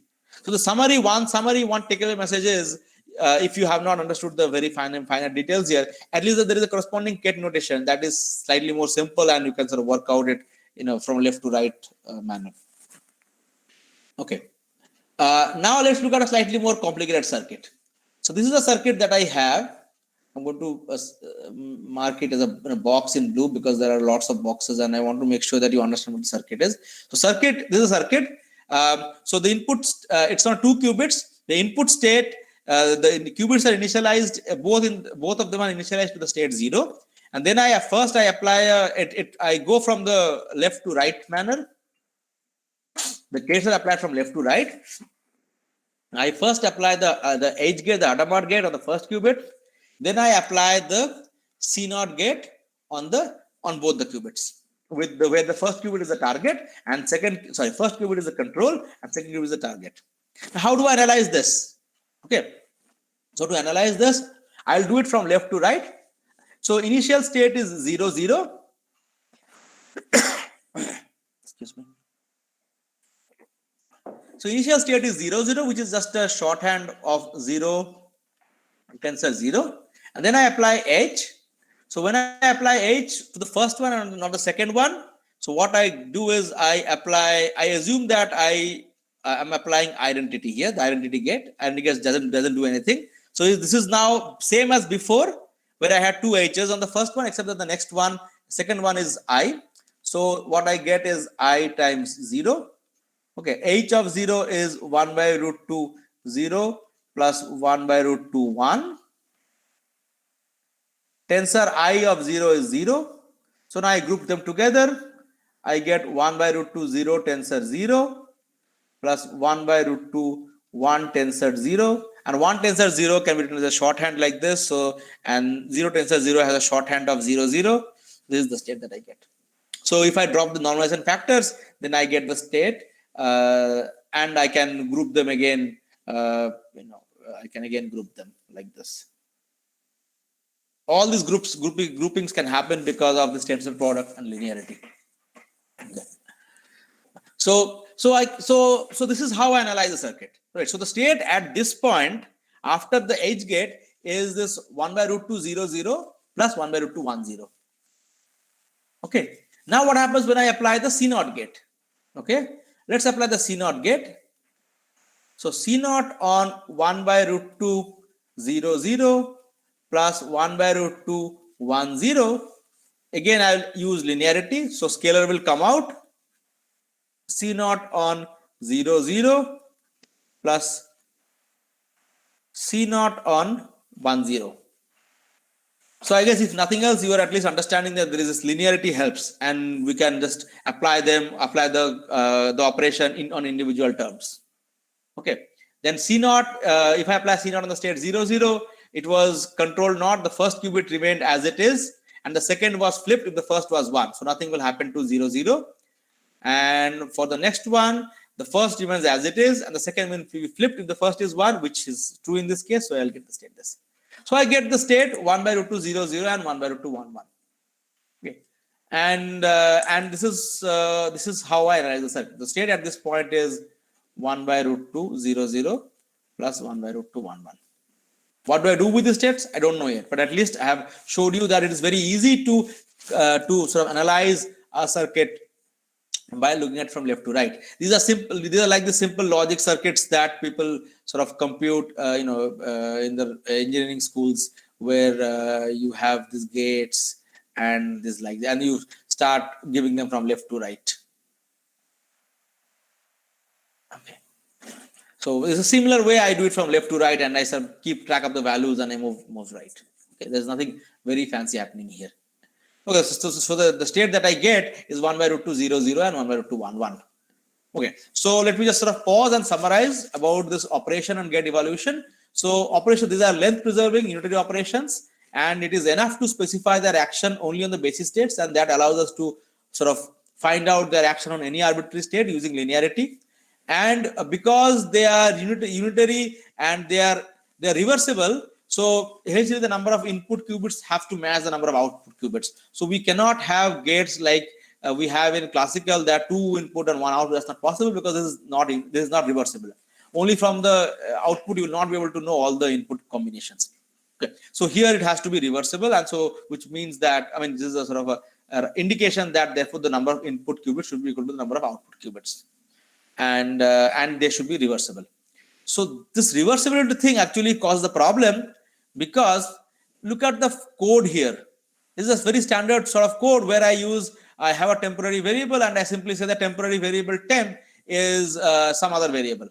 So what's happening here? So the value of earlier value of temp goes away. It vanishes, right? So this is so the new value of temp is whatever the value of ARJ is. Okay. So this is not a reversible process, because after this line is executed, there is no way for me to know what the value of temp is. This means that I cannot simply assign. Other words, basically shows that I cannot simply copy qubits. I cannot. Here I have made another copy of this ARJ variable, and that is not possible in quantum computing.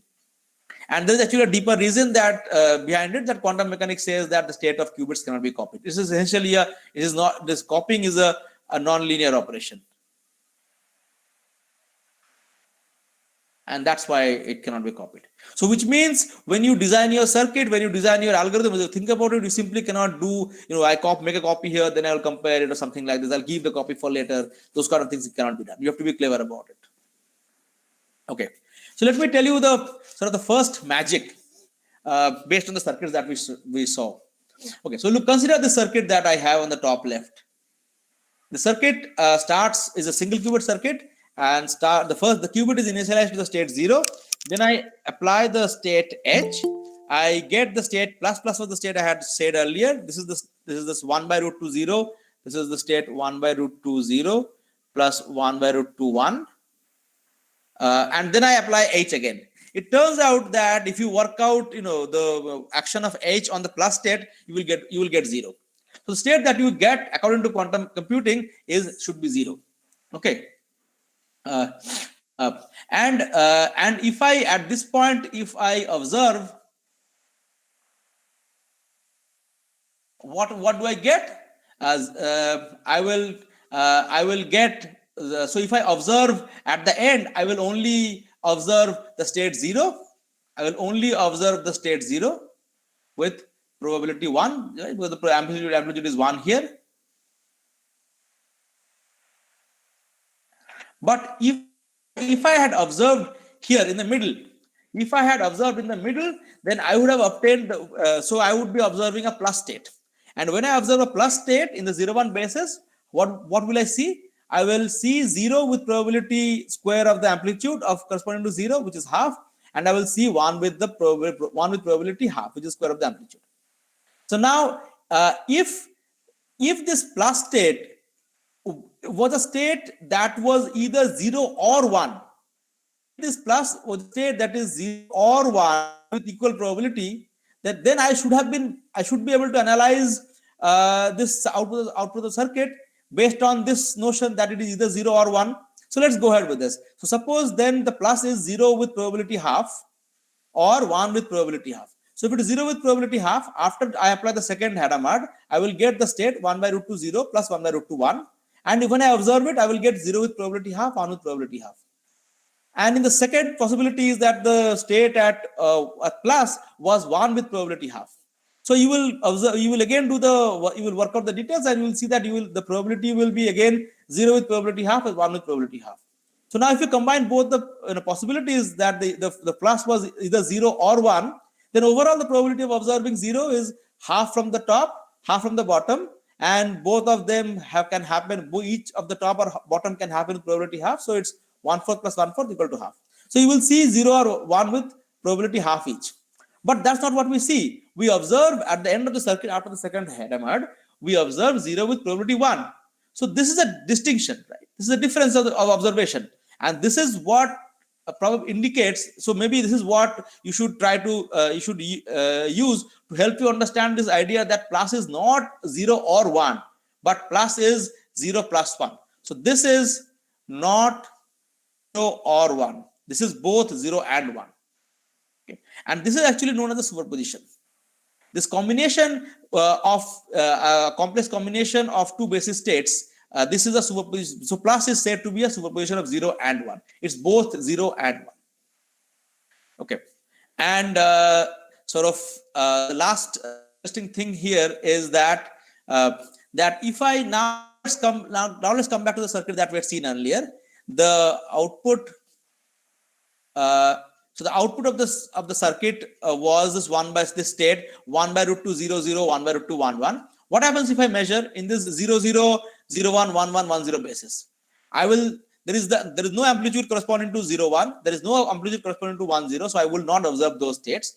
And I will only observe the states 0 0 or 1 1. The probability of observing 0 0 is going to be square of this corresponding amplitude. So it will be half. The probability of seeing 1 1 will be square of the corresponding amplitude, which will be half again. So I will see 0 0 or 1 1 with equal probability. And this shows that this state, the first and second qubits are always in the same state if I observe. They're either both zeros or both 1 when I observe. This is known as entanglement. That the state of the first and second, they are sort of entangled with each other. Whatever happened to the first happened to the second also. Okay. And this is roughly what I sort of wanted to indicate, that if I don't observe it, then the state is this 0 0 plus 1 1, this combination.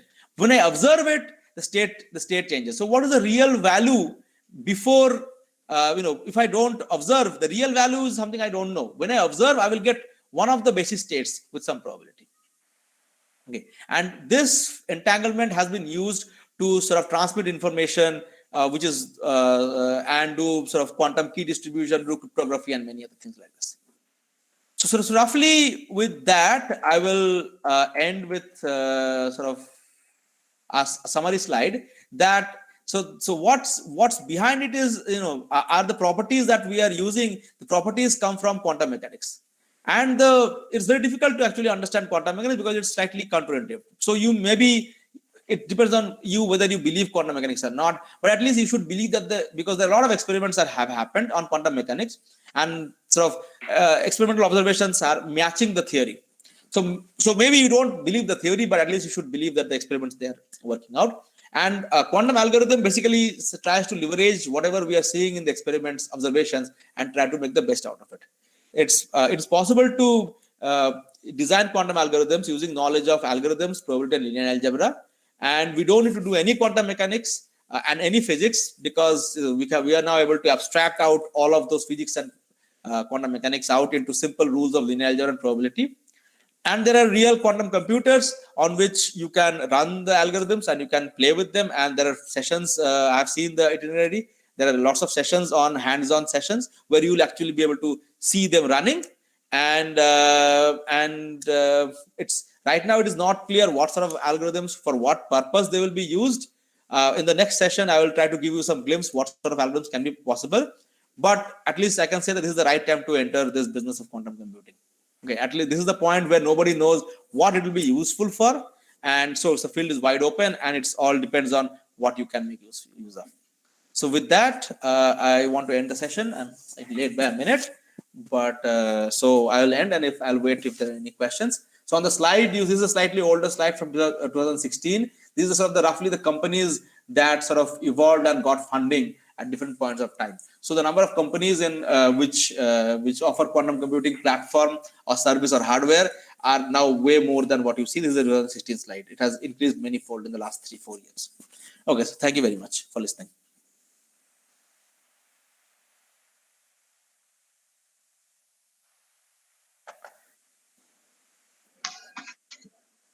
If anybody has There was a question by Mr. Fani Kumar, which I did not see earlier. Could you please explain how C010 changed to C011? Yes, I will do that quickly. So C0, I think I was doing it somewhere here. Yeah, so C0 is a conditional gate, so maybe it will be helpful to understand it here. So what it does is, if the first right, so maybe you can look at it from the diagram. So C0 of any AB, C0 of AB, the A remains A and B becomes A XOR B. So what happens is that if A is 0, then nothing happens on the output. So A remains A, B remains B. But if A is 1, then I get in the second qubit, I get B XOR 1, and B XOR 1 simply is the NOT operation. Okay, so if 0 XOR 1 is 1 and 1 XOR 1 is 0, so B XOR 1 is the NOT operation. So this is so if if A is 1, then I get A B complement here. So that's how I get, if I apply C0 on 10, I get 11. Okay. Is that clear? Any other question?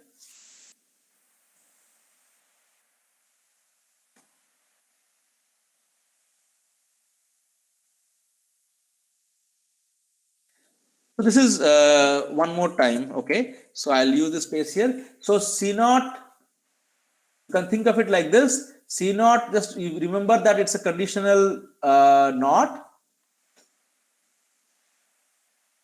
Then it's a no operation. And if A equals to 1, then flip or negate or complement, however you want to say it, B. So if A equals to 0, then the target, the end state remains AB. Sorry. Yeah.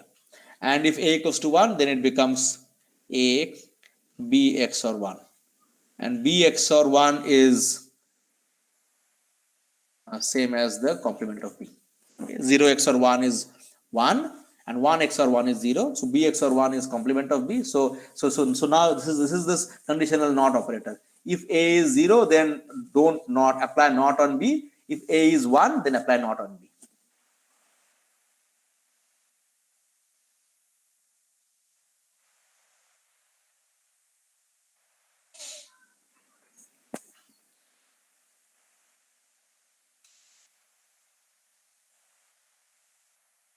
Anything else?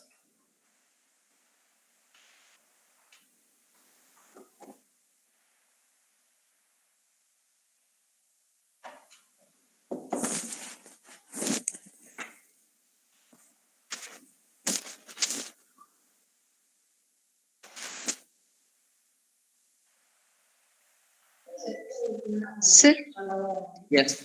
Yes, the next session will start at 12. Is it okay, sir, or shall we continue at 11:45, sir?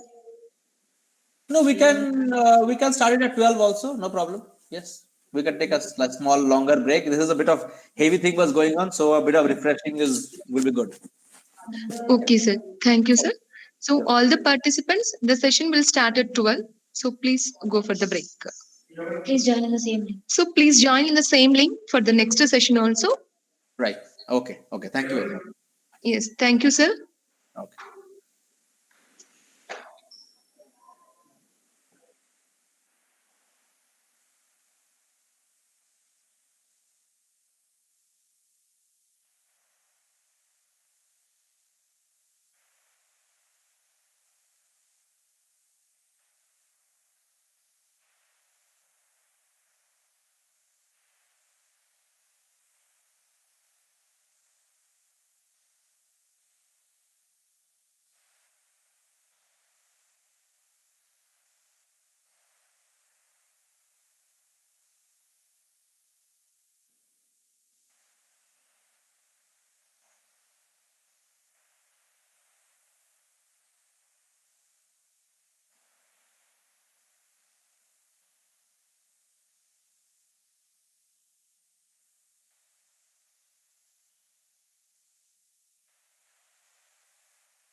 Sir?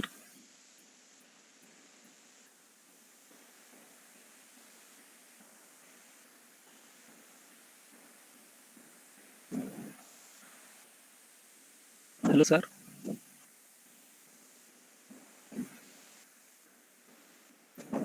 Yes, hello. I'm having a small doubt. Can I go ahead? Yes, please.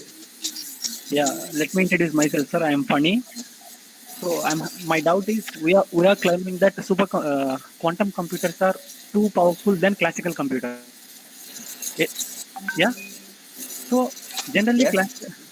classical computers are if there are two states, either the state of an object should be either 0 or 1. But in quantum computers, we are claiming that we are analyzing both the states at the same given time. So it is called as a superpositioning. What do you mean by superpositioning is we are going to study an object at the two states. Either what if the state is 0 and what if the state is 1 at the same time. But if in classical computers, we are analyzing only single state. So for example, it is taking 10 seconds, but in quantum computers we are analyzing two states at the same time. But how can we claim that uh, the computational is faster than classical computers? In a very naively, because you are computing whatever you could do in 10 seconds. So to analyze the zero possibility, you need 10 seconds. To analyze one possibility, you need 10 seconds. So totally you need 20 seconds. In quantum computer, you will be analyzing them at the same time, so you would be taking 10 seconds. So that's the very rough and not quite true but I mean, this is like a 1% true statement, but to explain to you, this is what happens. This is how we get the speed up. Does this make sense? I'm a little bit scared, sir. Why? Because some people will say quantum computers are coming with. So we are integrating quantum computers with machine learning, artificial intelligence, and some will say that these qubits are not. Why? Because we are analyzing a matter and we are particularly studying a molecule inside a matter. So we are diving deep into these things. So it will be taking time for us. But how can we claim these things are faster than a classical computers and there must be incoherence? Why? Because there might be getting noise, so we can there might be so Yeah. if you are analyzing these things in a molecule way, then there might be echo. So if there is a lot of echo, then automatically the algorithm will be get corrupted, and so these things will be gone in a irrelevant way, what we are thinking about. Yeah. So you are absolutely right. These are the problems that are commonly there. But if you look back into the history of computer design in 1960s, 70s, and 80s, there are I mean, at that time our normal classical computers were very big, very large, right? There are many. I mean, there were earlier there used to vacuum tubes, then there were transistors. So at that time there were a lot of errors. And right now, if you look into what happens at the RAM level or the chip level, there is an enormous amount of error correction that happens throughout at the hardware level. Okay, so these error corrections earlier did not used to happen, so there used to be errors. So so this is what has used to happen earlier. So the problems that you are stating regarding the decoherence and errors, so at the molecule level, so bits at some point they were voltages. I mean, they're still voltages. Yes. Okay. Yes. So voltage can also have errors. In where voltage, the errors which happen is the voltage they are decay. A 5 volt does not remain 5 volt after 2 millisecond. 5 volt becomes 4.5 volt, and after 2 more milliseconds it becomes 3 volt. So there used to be, so if you are saying 0 volt is 0 and 5 volt is 1, then what do you call a 3 volt thing? So there's a huge amount of error correction and stabilization that happens that goes on. And right now, the hardware design of our quantum computers are at the level that classical computers were in 1960s and 70s. Except that at that time, fewer companies and fewer people were looking at it. And right now, more companies and more people and more government and more money is being thrown at it. So that's why development is happening faster. So whatever took 20 years at that time probably is going to take 5 years at this stage. But this is the same thing that happened for classical computers also, the kind of error correction that happened, hardware error correction. So same things will have to happen also for here, and that's what actually is happening. So focus has, for a lot of companies, the focus has moved from the number of qubits to actually how do we implement error correction. But Google and IBM, Alibaba, these guys are claiming that we have implemented these things and we are using in our day-to-day life. But we are in a dilemma. How can we measure a qubit? Right now we are in some kind of dilemma position. These things will be working fine in future or not, but they are saying that a quotations that we are already implemented these things in our day-to-day life and we are using these quantum computers in our upcoming advanced projects like object detection kind of stuff. So Yeah. it's So when they say they are using it in day-to-day life, that's not actually what they are saying. They are saying that they are usable. So right now it is not clear where they should be used, because classical computers are already very fast, and quantum computers, at least I tried to give you the evidence that there are certain rules you have to play with, and the rules are somewhat counterintuitive. It's the fact about that the observation changes the state, the fact about, and these are different, and so it is not always easy to come up with a quantum computing algorithm or quantum computing solution for a particular problem. But there are some solutions, and what they are claiming is that they have evidence that these solutions work at a smaller scale, but at the scale where it actually will be useful, at those scales things are not working yet. They have mostly proof of concepts on a smaller scale, so maybe they can do object detection of like 10 objects. That's not going to be useful, but at least that's a proof of concept that probably along this line it can be useful in maybe 10 more years or 5 more years. So that is what they are saying. And what they are showing is that there are, even with hardware error correction and software algorithmic error correction, there is a lot of scope. They are actually observing that algorithms are performing good in practice. Even our classical algorithms, there's a lot of errors. When you look at when you look at neural networks, machine learning, there's a lot of errors there. But then even there are so many optimization techniques. For example, in gradient descent, let us talk about in deep learning, we use a optimizer as a gradient descent. If, for example, we are back propagating a neural network and reducing the loss by changing the activation functions such as ReLU. For example, if sigmoid doesn't work, I go with ReLU. If ReLU doesn't work, I go with PReLU.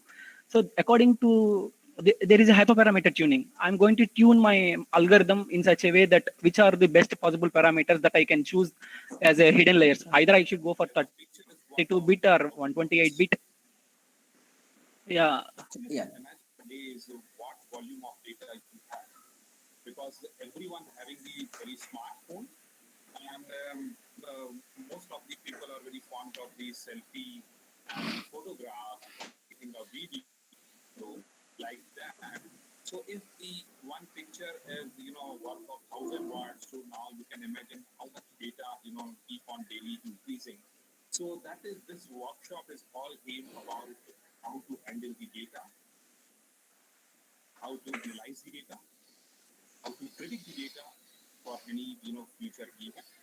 So now you can imagine the volume of data. Now also the one important term nowadays everyone know is corona or coronavirus and this COVID-19. One term only, not the picture, even the one term create of huge amount of data. So voice is not getting. No, I'm hearing some other voice from the back. Yes, sir. Yes, sir.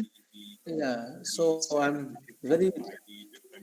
not sure, is that a question or somebody speaking to someone else? Yes, sir. Yes, sir. I think also. So, Dr. Ashok Reddy Garu, sir, are you speaking something? Can you please unmute your, sir, please mute your mic.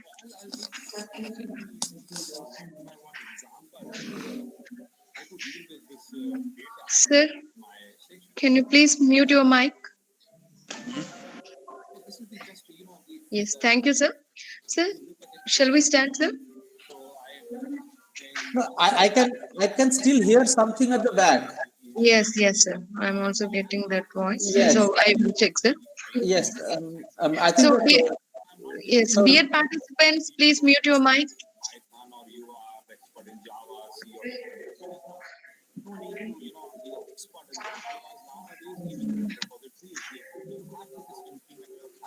All of you, please mute your mics. So, Dr. Ashok Reddy Garu. Yes, sir. Thank you, sir. Okay, I guess we can start. And so hopefully some of the questions that were asked by Mr. Funny will get answered in this session itself. Okay, so with a slight delay because of the question session, but then so let's start. I hope my screen is visible. Yes, sir. It is visible, sir. Right. Okay. So let's start. So here, so in the last session, I wanted to give you a glimpse of what it is, what are the tools that you need to be able to understand and do a little bit of quantum computing. So here, I want to give you a little bit of flavor of how do I design quantum algorithms. Okay. And towards the end, hopefully, I'll have some time to tell you a little bit about some of the foundation things that enable us to do the machine learning algorithms on top of quantum computing on the platforms, but I'll not be able to go into the deeper details of it. That's slightly more technical. Okay. So let's start with a very simple problem of searching. Okay. So so we'll start with a very, very basic simple problem. So where the input is a binary array, 0-1 array of size 100 bits are there. The input is given, an array is given, and I have to, the task is to find an index I for which AI equal to 1.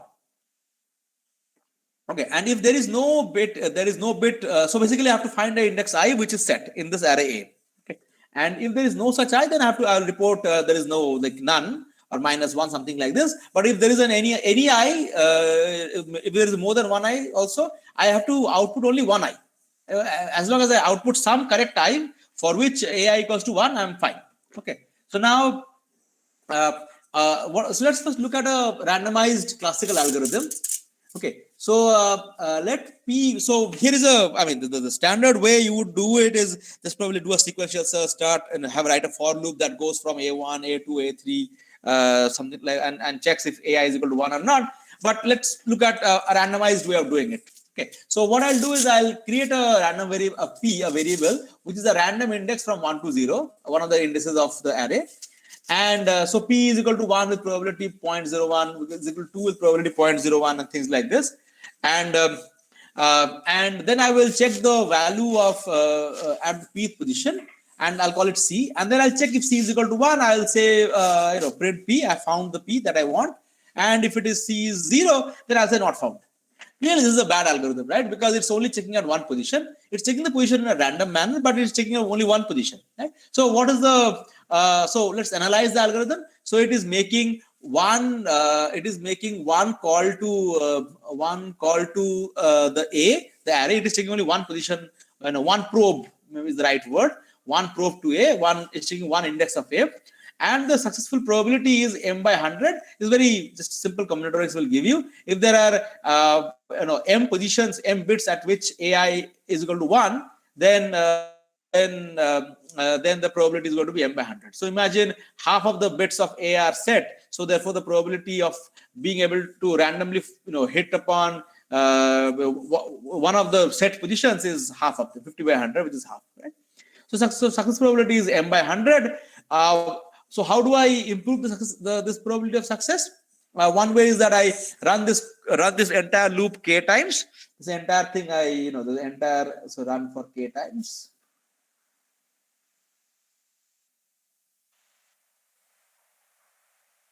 And if at any point I find a C equals to 1, I will output output the position, and I'll stop the loop. And if even after running it k times, I have not found any P, that is, I have seen not found in all of the k loops, then I output, okay, I really have not found anything. So it's simple probability calculation. So so the probability that in the first run, first loop, first iteration of the loop, the probability of getting not found, probability of finding a C equals to 0 is 1 minus m by 100. M by 100 is finding the probability of finding a C, basically choosing a P from the good set for the good indices, and 1 minus m by 100 is the probability that this P is chosen from the bad indexes. The indexes where A is 0. So the probability of found in all of the k minus m by 100 for k, and is roughly 1 minus k m by 100. therefore the probability of finding index in some one of the is there a chat message? Okay.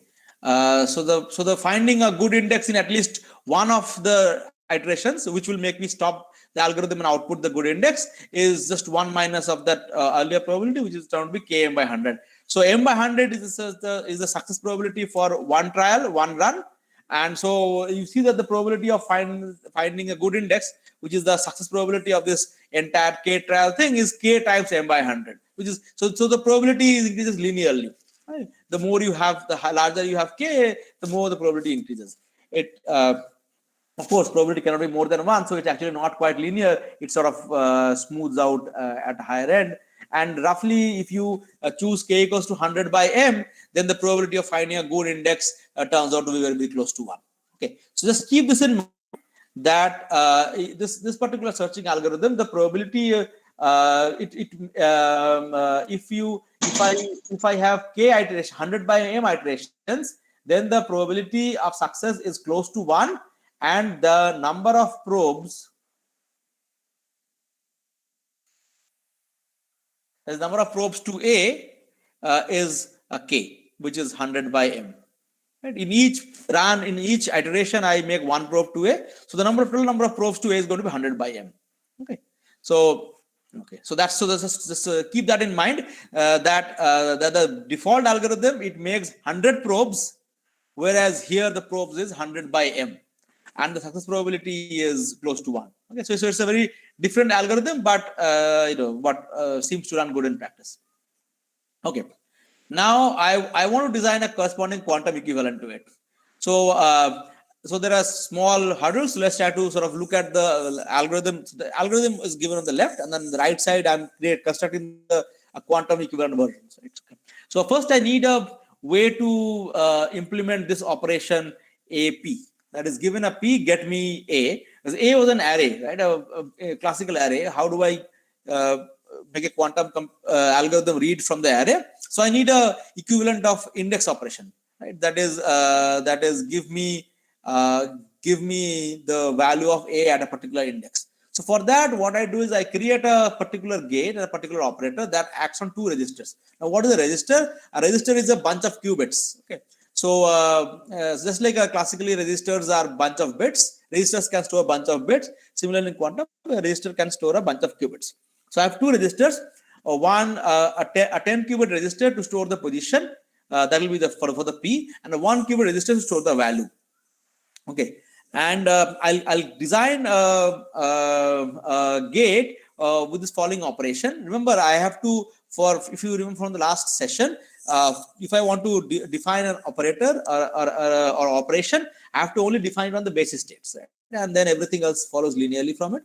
So here I'm defining it for the basis states. So for any basis state P, for any classical P, so let's say P is so what I do is I'll convert the P into binary here. So these are binary strings corresponding to positions for the integers 1 to 100. Okay, so I have a 10 qubit register to store the position. So if the first register is storing the value P, storing the value P written in a binary form, and the second is 0, then what the gate does is it always keeps the first register as it is, the position register. It simply puts the answer in the second one. And if in the first qubit, if the second register is in the state 1, then it puts the complement, the negation of the answer in the second register. Okay, so this is just to maintain, make it linear, maintain unitarity. Just because I have to define a unitary operator, this is to make it unitary. Okay.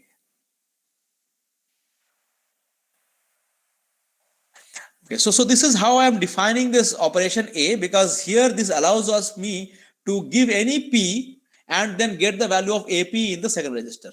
So this is the quantum equivalent of the A operation. So even if you didn't understand the whole of details, essentially just keep this in mind. There is an equivalent quantum operation that that is going to take as input a p, a position p, and then output in another qubit the value at value ap, a value of a at the position p. Okay. Then so that was AP. Then I need to create this random index from 1 to 100. So how do I do that? I create this state which is a superposition over all states from 1 to 100. Here, this state 2 essentially is a state like that looks like this, which if you remember from the first session, is a tensor product like this. So I will use bit strings to represent integers. So 0 so 2 will represent have some bit string, a large enough bit string, so that all possible indices are covered. And then I will create this superposition, which is a uniform superposition over all bit strings, all positions from 1 to 0. Now, if you observe this, I mean, the algorithm won't, but if you observe it, what I will get is I will see that I get I will observe 1 with probability 1 by 10 square. So I will get p equals to 1. I will observe 1 with probability 0.01. I'll observe 2 with probability 0.01. I'll observe 100 with probability 0.01. So this b is essentially represents this random index p. Okay, so that's how I have implemented this choice of choosing a random index. Except the difference is, if you remember from the first session, here p is either 1 or 2 or 3 or 100. Here this b is both 1 and 2 and 100. This is a small semantic difference. Okay, so next I want this operation. I want to implement this operation of that that I will that this I have this random index p, and I want to get the value of a at the random index. So I will combine the I will use the UA gate that I defined for reading the value of a at a particular index. So I'll apply UA on this state b. Now b is my p, but to get the value, because quantum operations have to be irreversible, I simply cannot apply this UA gate on b and get a value a at b, because that would be an irreversible process, right? Because a of b will be some 0 or 1, whereas the b will be some index, right? It's superposition of index.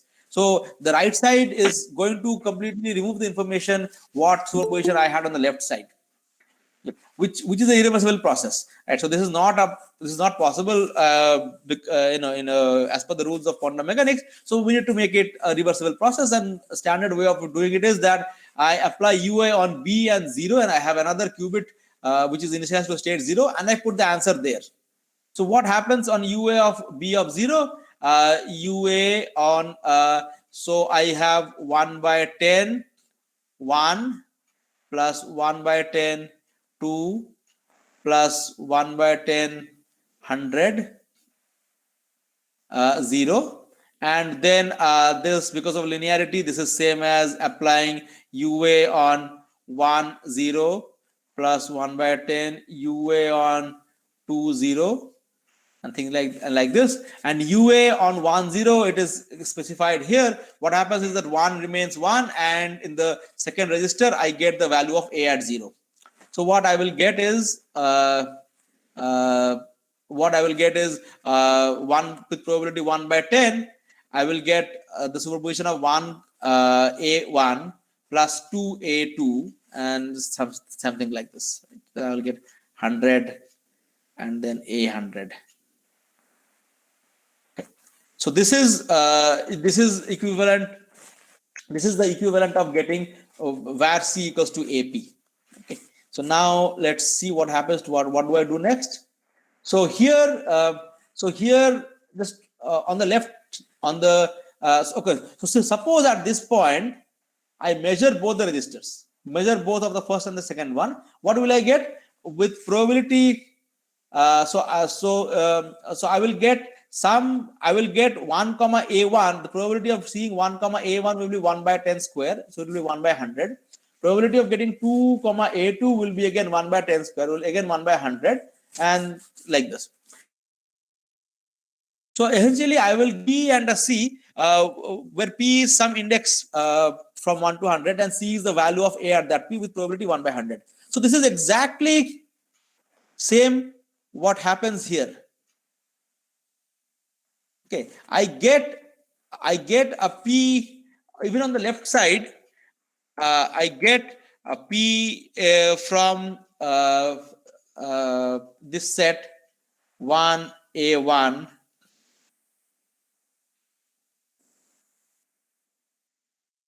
200 with equal probability. So exactly, even on the left side, I had the same ability too. I was randomly getting either 1A1 or 2A2, 3A3 with equal probability, and the same happens on the right hand side in quantum also. So nothing has changed so far. So, and therefore the probability on the right hand side that I will, if I C equals to 1, I'll print the value of P. The probability of success is well, it's not. It is actually M by 100. It is not 1 by 100. It is M by 100. Okay. So this is the probability of success. So nothing has changed. Okay. And what about the cost? The time complexity. So I have only made one probe to A. I have only applied UA once, and each UA simply involves only one probe to A. So I have made one probe to A, and I have a quantum algorithm that makes one probe to A, and the success probability is M by 100. So just remember this fact, even if you did not understand anything. So that I based similar to the classical randomized algorithm, I made a quantum algorithm that made one probe to A and has a success probability of M by 100, just same as that of the classical randomized one. So there's an amazing algorithm that was proposed by Log Grover back in 96, which basically said, do not observe, because if I observe, that I do not get anything better than classical. So do not observe, do not measure the state at this point. Okay, once you get the superposition of all the 1A1 plus 2A2, do not observe that. What you do is you run a fancy algorithm. Okay, and you observe at the end of that algorithm. So that is the Grover search algorithm that takes this whatever algorithm we did earlier as a subroutine and sort of adds a wrapper around it. And he showed that you can achieve probability of constant probability, success probability by running the loop only square root 100 by m times. So essentially by making only a square root of 100 by m many probes.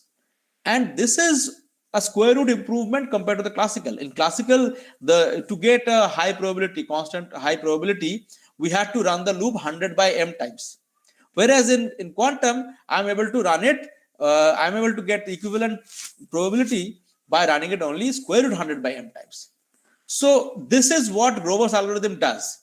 It simply says that if there are m bits which are true, then classically I would need to check 100 by m positions. But in quantum, quote unquote, I can check square root 100 by m many positions in this using this superposition and entanglement in these ideas, and I can achieve the similar performance, similar success probability.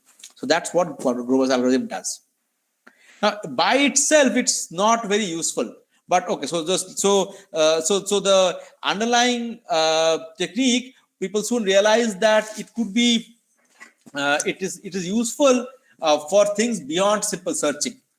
So people, sort of researchers, early researchers, they were able to generalize what happened in Grover's search and come up with a general technique known as amplitude amplification.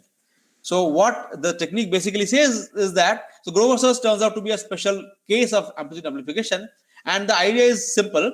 Suppose I have a quantum circuit C, such that if I measure the output state of the quantum circuit, and then the probability of success is Q.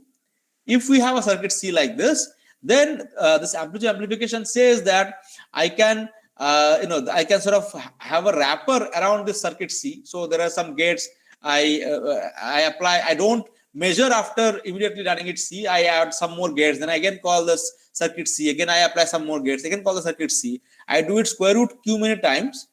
And then I measure, then the probability of success turns out to be 0.99. So I can improve the success probability from Q, from anything to very high probability by calling this earlier circuit square root Q times, where Q is the success probability. It should be 1 by square root 1 by Q. Yeah, Q is the probability, is a small number, right? So 1 by Q is a large number. So this is what amplitude amplification does. So if this circuit is for searching, then, and if it is implementing this random search earlier, then the probability of success would be so for search.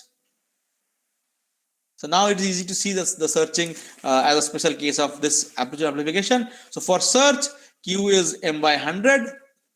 That means I need to this circuit is going to make probes of 100 by m.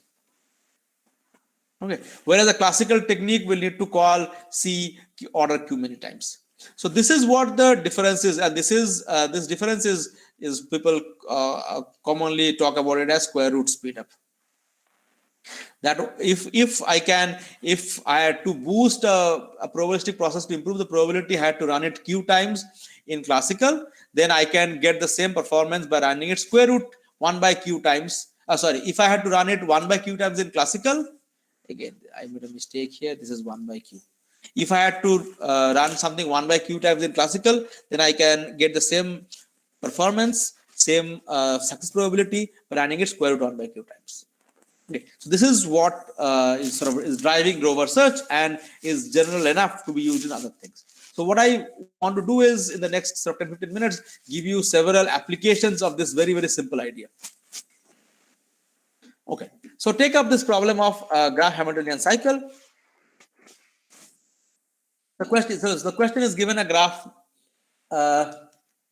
H. Does this graph H have a Hamiltonian cycle? And what is a Hamiltonian cycle? It is a cycle that goes through every vertex exactly once.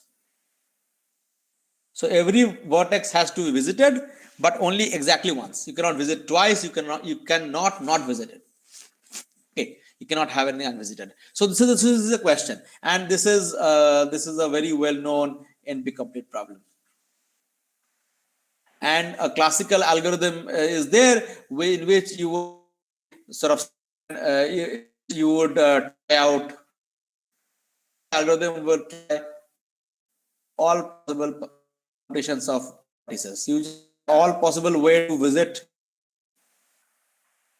the vertex, and there are n vertices, then there are n factorial possible permutations. So n factorial possible ways to sort of go around it, and then you would try out if a permutation is a valid cycle. That is, there are edges between the successive vertices. That's the permutation suggests. Okay. So this is a very simple algorithm, but it takes order n factorial to run. Okay, so what I'm going to show is that a very sort of simple thing. We can use this earlier idea of amplitude amplification to get a square root speed up. Okay, so what I'll do is I'll first generate a quantum circuit, design a quantum circuit to generate a superposition of all possible permutations of vertices.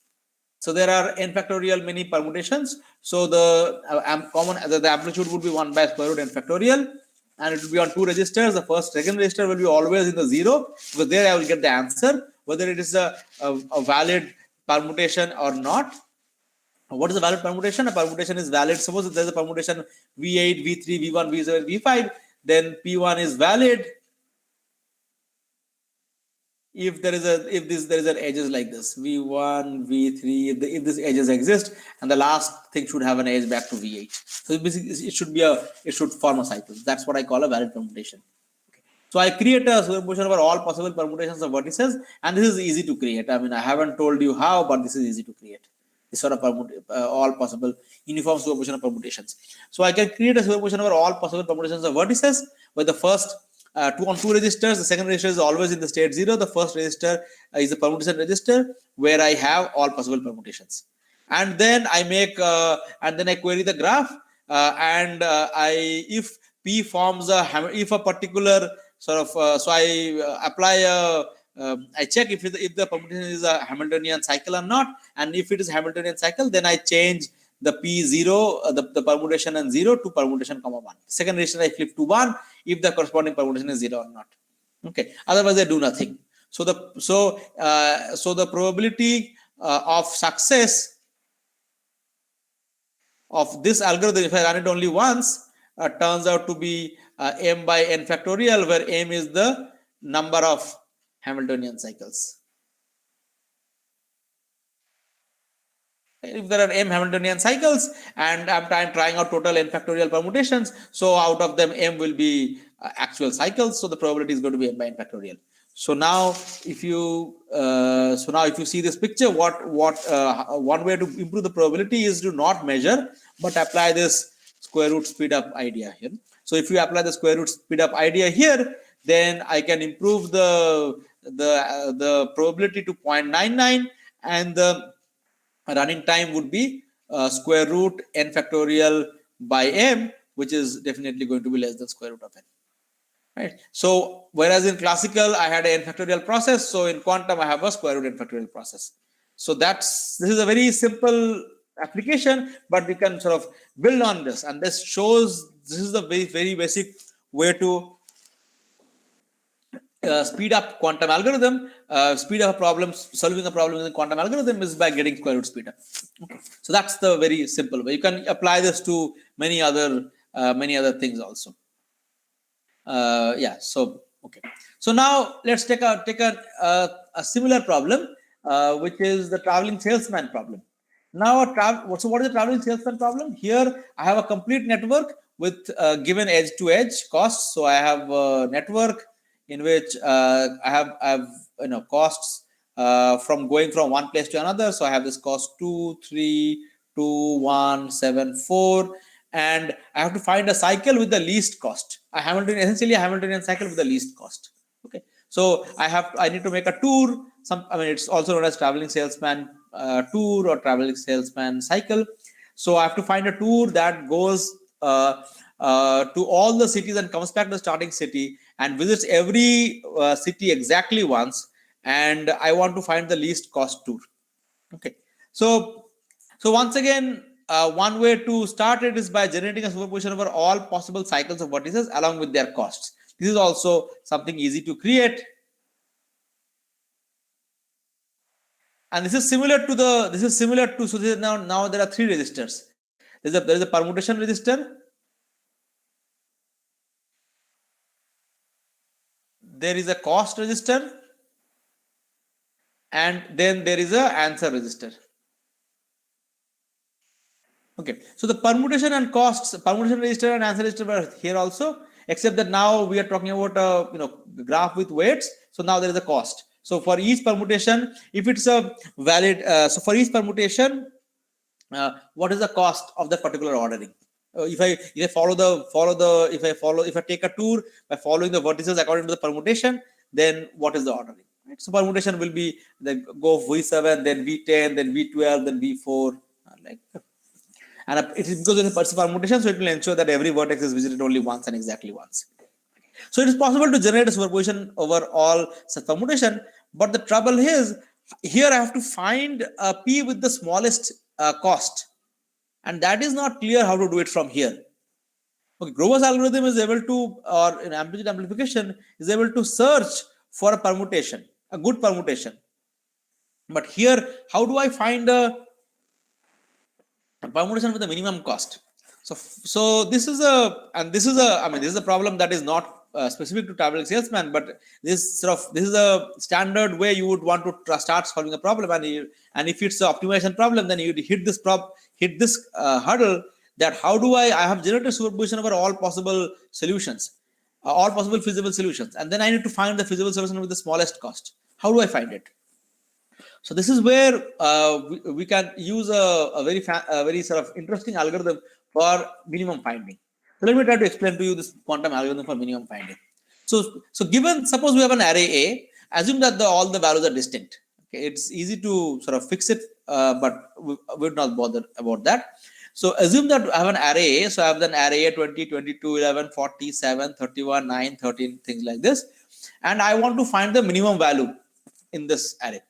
Okay. So consider this sort of algorithm on the left.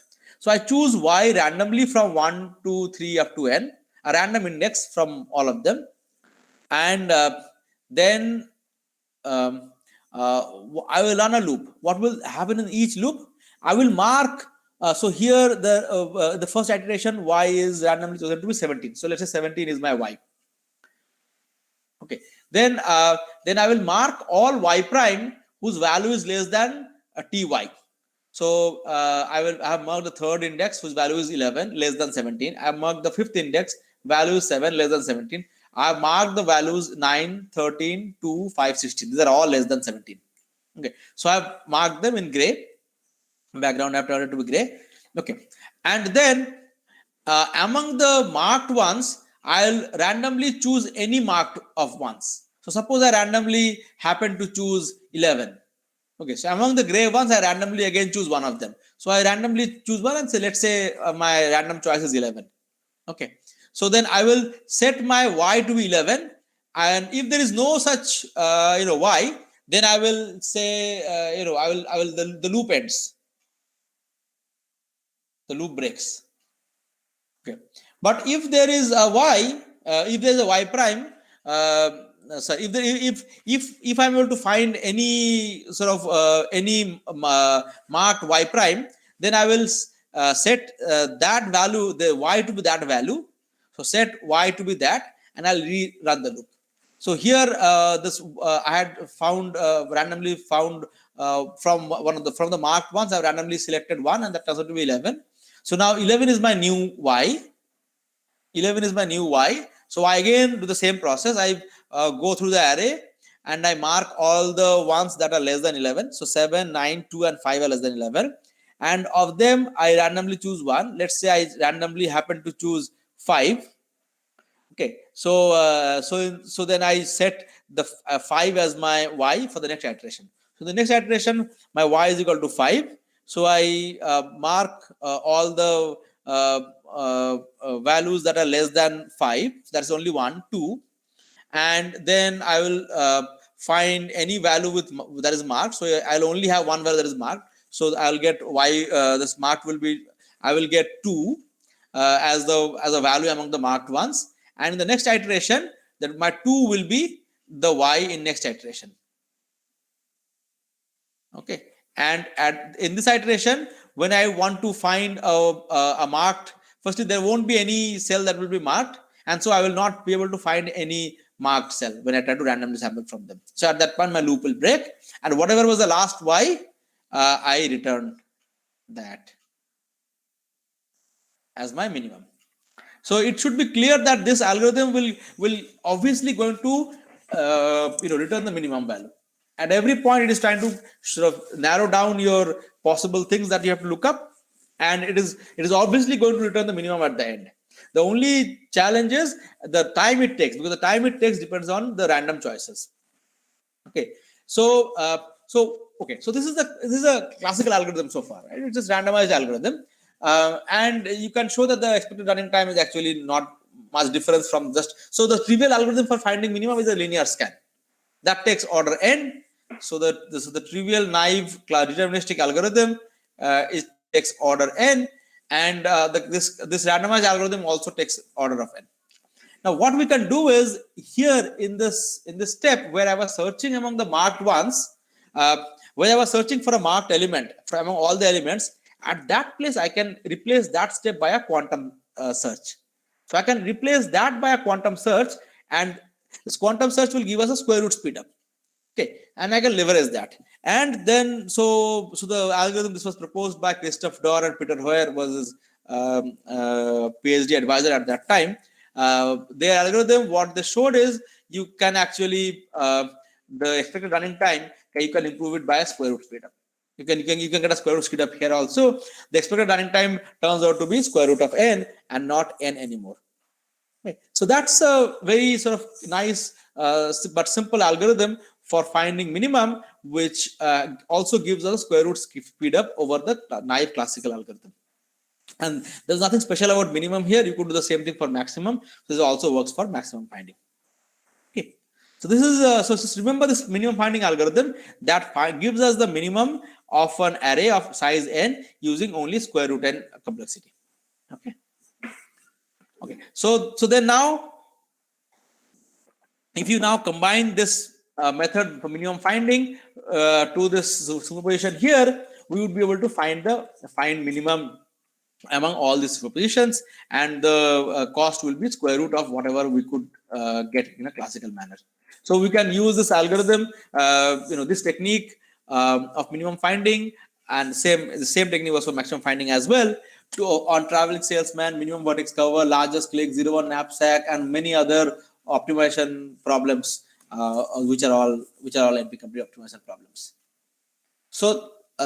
So this does not quite solve the P equals to NP problem, because we only get square root speed up. So for example, n factorial becomes square root n factorial. It is still exponential. 2 to the power n, the naive classical algorithm for vertex cover is 2 to the power n. That will become square root 2 to the power n, which is 2 to the power n by 2, which is still exponential. But in practice, this, you can observe there's a huge difference between n factorial and square root n factorial. Okay, so we do get some speed up over classical. Now, I want to show you a little bit more on how to use these things. But before that, I wanted to give you a glimpse about that whatever I'm talking and whatever I would talk next, you can actually implement them. So, on the top left, you see a sort of a logic circuit. This was the early way of designing efficient solvers. So we have, at this point, there are all the platforms that offer quantum computing. You can run quantum circuits, build quantum circuits on them, and run them on real quantum devices. They also allow you to create circuits in this manner. Okay, so you drag and drop and create circuits in this manner, and there is some hands-on session I saw in the itinerary that there you will see more on how to do those things. You can also write Python program, and these are real Python programs which actually run on real backend. So you can write a Python programs that will look like this, and all these Python programs, all of them have this high-level wrappers to run Grover search, minimum finding. They're all they're libraries that will do all of those things for you. So you simply give it the C, and it will do the wrapper around it. Okay. So these are all. So whatever I'm saying and in this session, they can all be implemented on actual quantum devices. Okay. So let's get back to our Grover search based optimization. So here are a few quick things that we can do using the square root speed up. So suppose I have n points in whatever dimension, very high dimension maybe, and I want to return the two farthest pair of points. Okay, the naive classical, and without using any data structure. So I don't have build any index on it, nothing. There's no data structure there. There's no KD tree, no R tree, nothing. Okay, so the data structures will speed up things, and there are quantum versions of data structures as well. But here I'm talking about plain sequential algorithm. So the naive, the best you can do classically in a sequential algorithm is to try out all pairs. So the complexity will be order of n square, and you can quickly sort of see that, okay, we can run the square root, we can run the Grover's algorithm on it, we can run amplitude amplification on it, and we'll get a square root speed up. So we can get the farthest pair of points in order of n with high probability. Similarly, given a query point Q, if I want to return the farthest point from Q, that classically would require me to check the distance of Q from Q to every other point. That's an order n operation. I can run the minimum finding algorithm to get it in order square root of n. And in a similar manner, suppose I have n points and 1 point Q, and I have a C, and the C could be a constant or some function depending on n. I want to get all the C closest neighbors. So if I want to get the closest neighbor of P of Q, then that can be done classically. It takes time. Quantum, it will take n time, and C closest neighbor classically would order of Cn. A naive it would be C square root of n, because you that nearest neighbor C times, and there's a slightly sophisticated way of doing it which will give you square root of Cn. This is square root of slight non-triviality is there. So, but you can keep on seeing that the square root speed up all over. Let's come to slightly more sophisticated. So, given k points, I want to return their median. Now, what is the median? So, if I have let's say a whole bunch of numbers, the median is the number that comes in the middle when you sort them. But another way of thinking about it is median is that number among all numbers whose from which the deviation is the smallest to all the other points. So on the bottom left, you see this points, blue and red points, and if I compute the deviation of all the points, the distance of all the points from A4, that is the minimum compared to the distance of all the points from, let's say, A5, or distance of all the points from A1, or distance of all the points from A7. So median is that point in a set of points such that the distance of the sum of the distances of all the other points to that point is the minimum. Okay, so that's median. Now, classically, you would have to, this will involve computing the distance between all pairs of points. So that's a order n square algorithm. A quantum slightly clever algorithm is there, which gives you which runs in square root n to the power 3 by 2. This is the square root speed up and some other tricks. You don't really get order of n, but you get order n to the power 3 by 2. So these are some very quick subroutines that you can get that are built on amplitude amplification, and these subroutines are very, very important in the sense that many algorithms can be designed based on that. So I want to show you some of them.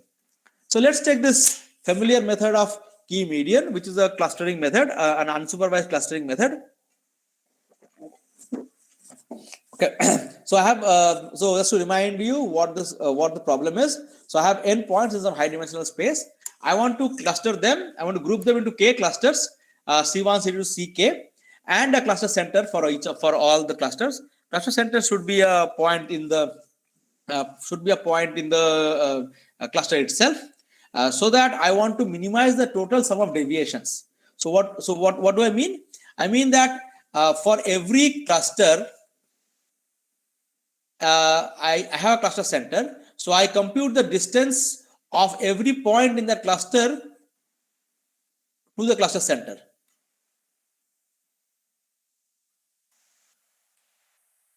Okay, so that is the distance. This is the distance for this cluster. So this is this particular term here. That so I add up the distances inside a cluster. From inside a cluster, the distance, total sum of distance from every point to the cluster center, and then I add these distances for all the other clusters as well. So I add this intercluster distance, and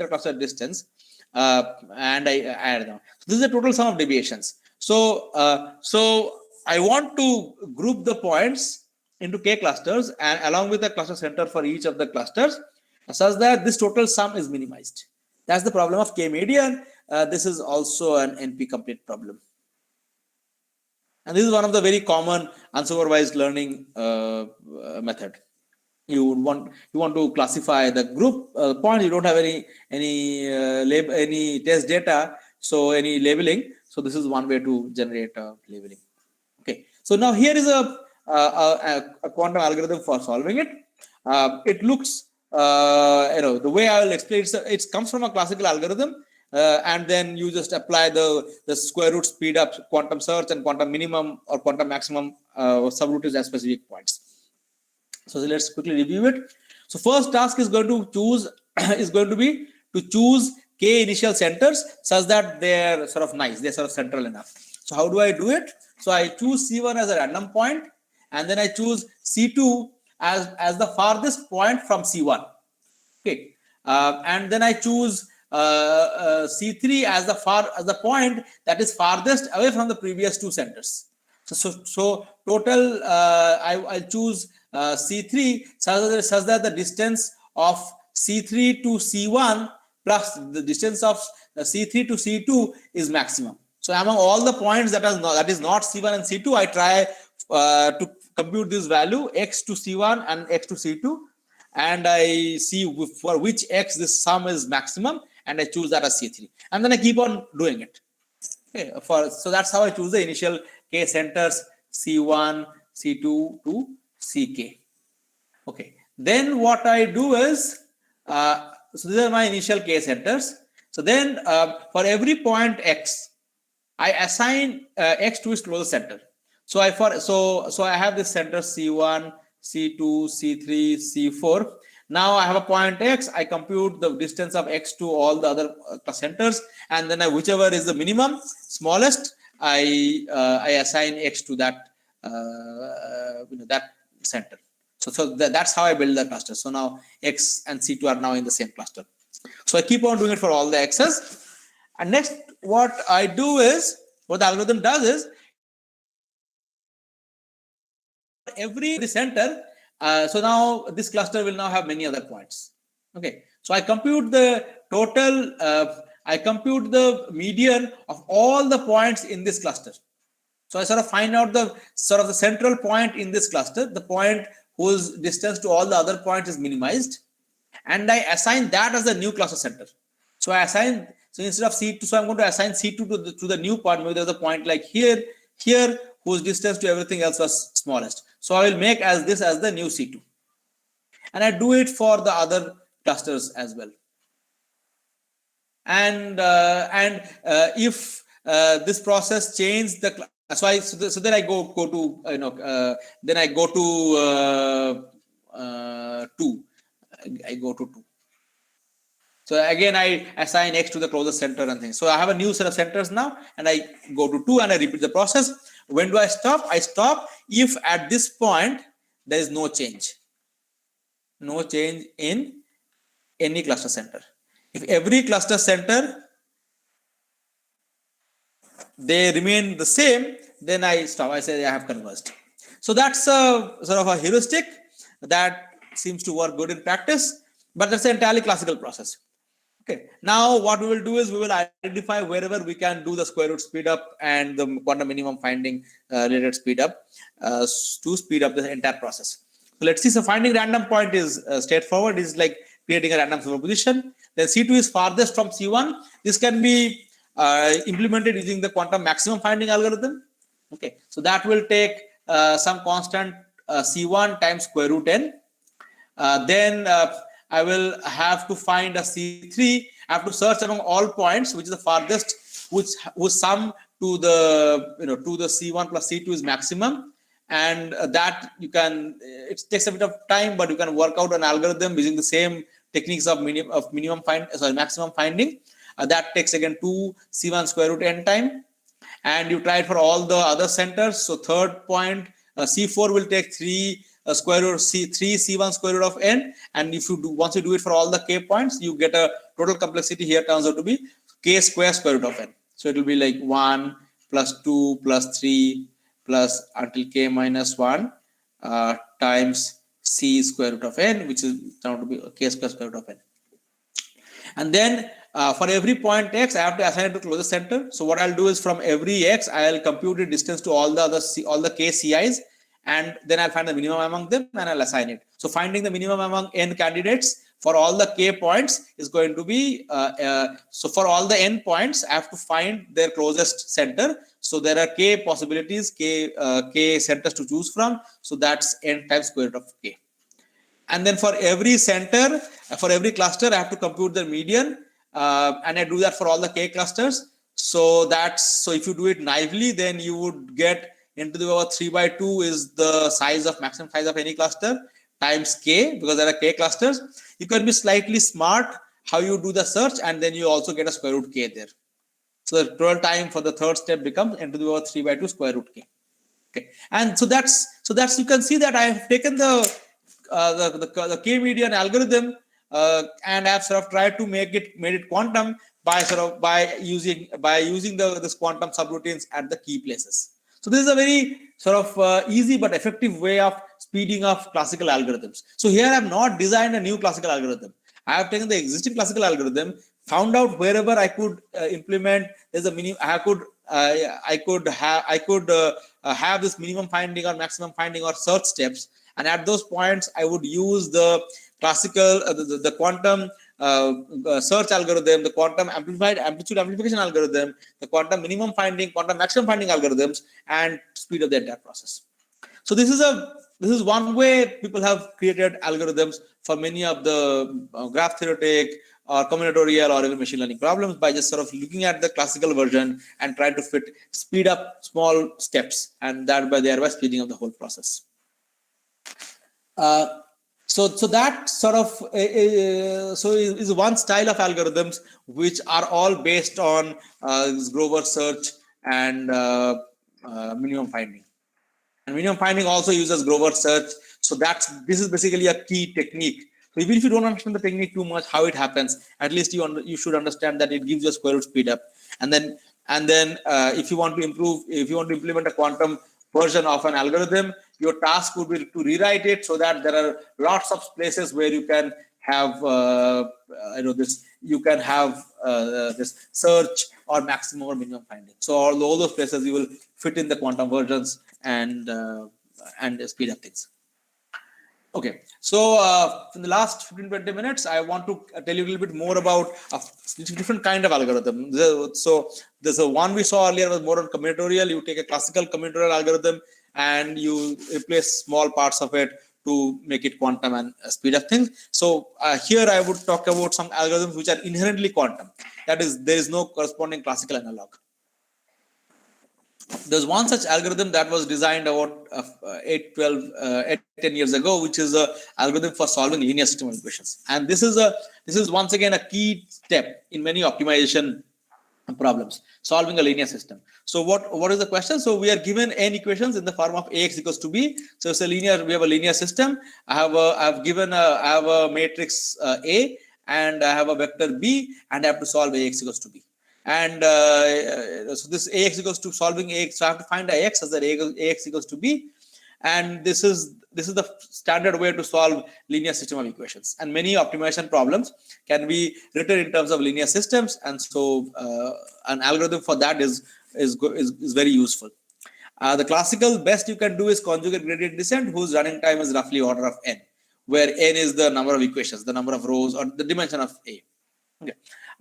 So the quantum algorithm was given by Harrow, Hasidim, and Lloyd, and it runs in running time is log of n.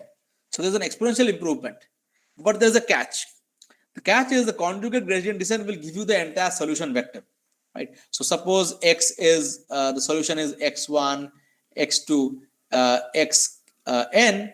So gradient descent will give you, or something even slower like Gaussian elimination, or any other linear system solver will give you the actual vector. It will give you what x1 is, what x2 is. The quantum algorithm by HHL, what it does is it generates this. It generates a state of this form. It creates a superposition where the values of the vectors are in the amplitudes.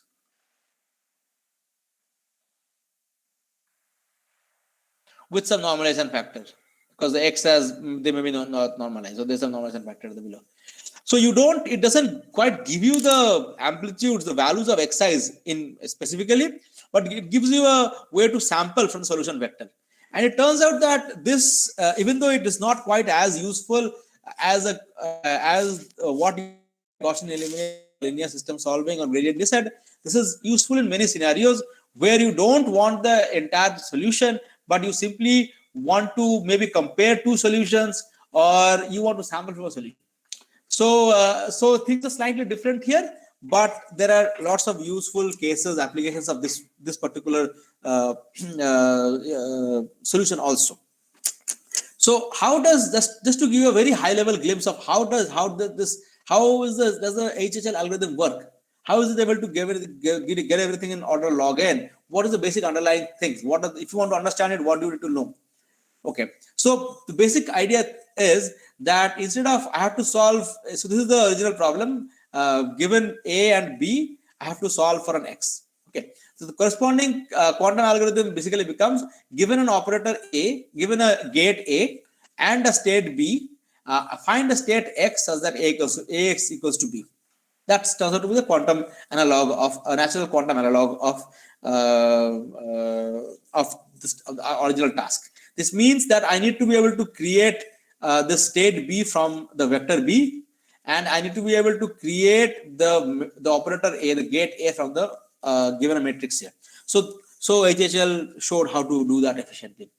So now, okay. So the next step was to come up with an equivalent. Okay, actually, this was a previous step. This was a previous step. There is a step 0. The step 0 is so suppose the original problem Ax is equal to is not the original problem. Suppose the original problem is Cx equals to D. Okay. So this is a very standard technique, nothing known like known from last 20 years.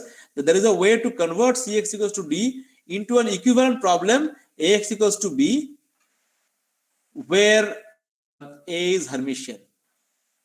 Whatever Hermitian is a special kind of linear algebra matrix, means don't bother. It's a special kind of matrix. So it is possible to convert the original linear system into a system where A turns out to be Hermitian, and this x's in the new system would correspond to x's in the original system. And so in step 2, when I get Ax equals to B, A is Hermitian. Now, Hermitian matrices have a very nice property that they have something called known as the spectral decomposition. I'm just giving you the term so that you know what sort of tools are needed and these techniques. So there is something called a spectral decomposition, in which where you what happens is you are able to write this spectral decomposition allows you to write any Hermitian matrix in terms of its IN values and IN vectors.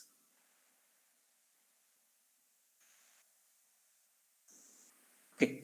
And the B, this vector, this state B can also be written in terms of the IN vectors. So what I get is that A, I can write it in this manner, summation of lambda I vi vi, lambda I as IN values and vi as the IN vectors. This is a notation that I have not shown you. So sorry, this is what I have shown you already. This is what I have not shown. So vi is like a column vector, and this actually is pronounced bra I. This is a row vector. Okay. This is very important to what I'm. So I can write A as some lambda I vi, B in terms of vi, and then if you write it in this manner, and then you put this, you rewrite equation number step number 2 in terms of this IN representation of A and B. Then you can simply write out X very easily from there. That X is S can be written as this superposition over all VIs, where the amplitude of VI is BI by lambda I.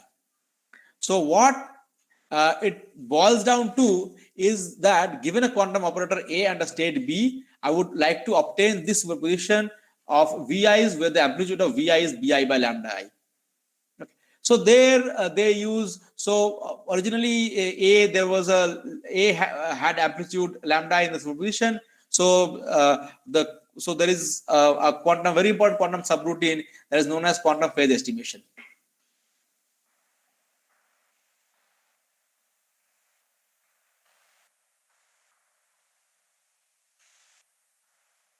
So using quantum phase estimation, IN value inversion, this look quantum phase estimation will, and the IN value inversion. So this lambda I was there, lambda I now becomes lambda I. So the IN value is now inverted. Okay. So using this phase estimation, IN value estimation, it is so HHL designed their algorithm to generate a state like this. Okay. So now, I haven't spoken about quantum phase estimation, etc. They all require something known as quantum Fourier transform.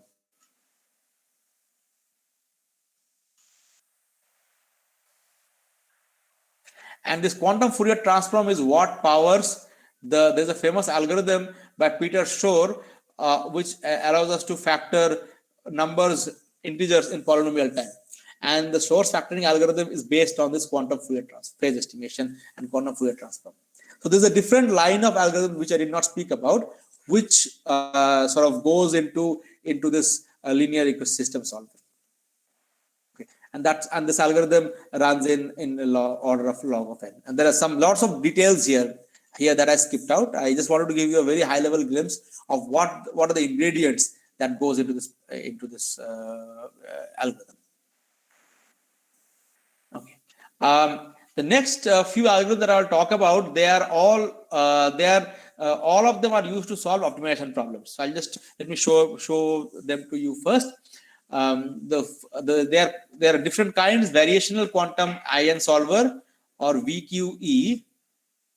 These are used for solving continuous problems. For example, VQE can be used to solve problems like ground state. They are again more useful for more chemistry problems. Ground state of hydrogen molecules.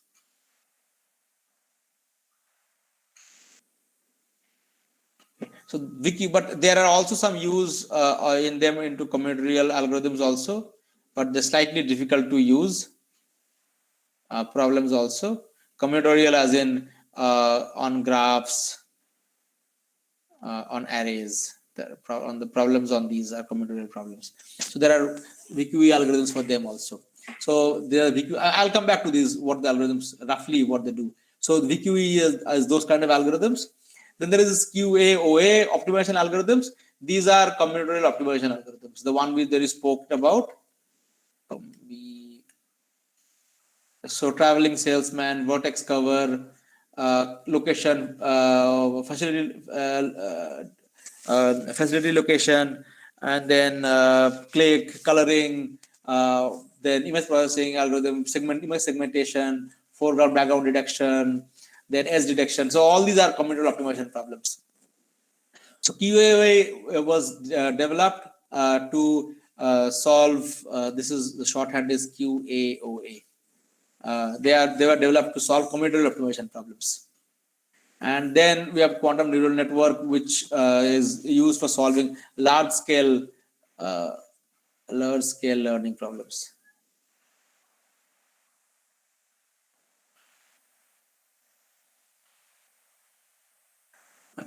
All of these algorithms, there's only all of the algorithms have a common framework. So you see that they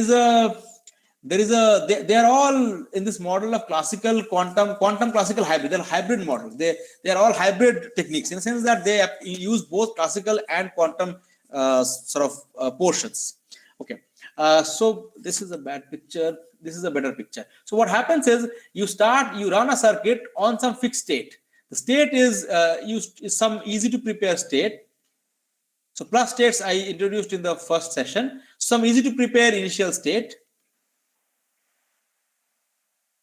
And on that you run a circuit, some kind of quantum circuit, which are parameterized by, we looked at only one gate, like the H gate, but there are other gates which take as parameter. Okay, there is this rotation gates which take as a parameter how much to rotate. So you create a circuit in which you have these gates that are parameterized.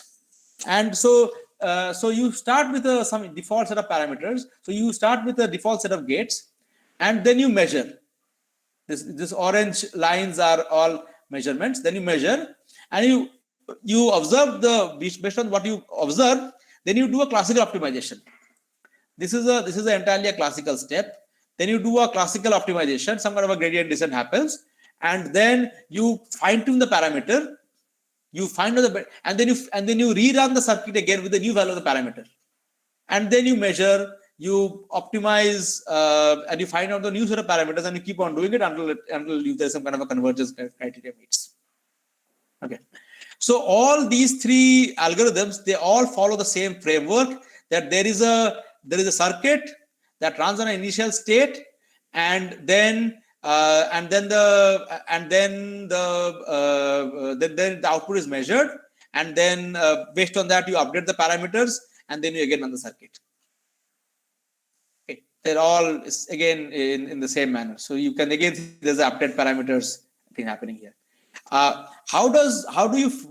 does the input come in? For example, if you're trying to do image segmentation, or if you're trying to do a graph coloring, or if you're trying to, for example, do a traveling salesman, where does the input graph, where does the image come into picture? They come in different places. In VQE, they come in at the end in the measurement. That's where you feed in the input and you check how good are the observations with respect to your input, and depending on that you tune the parameters. In QAOA, the circuit construction, the input is it gets fed into the input values or the graph, etc. They all are fed into the circuit construction itself. And in neural network, they are again fed at the end.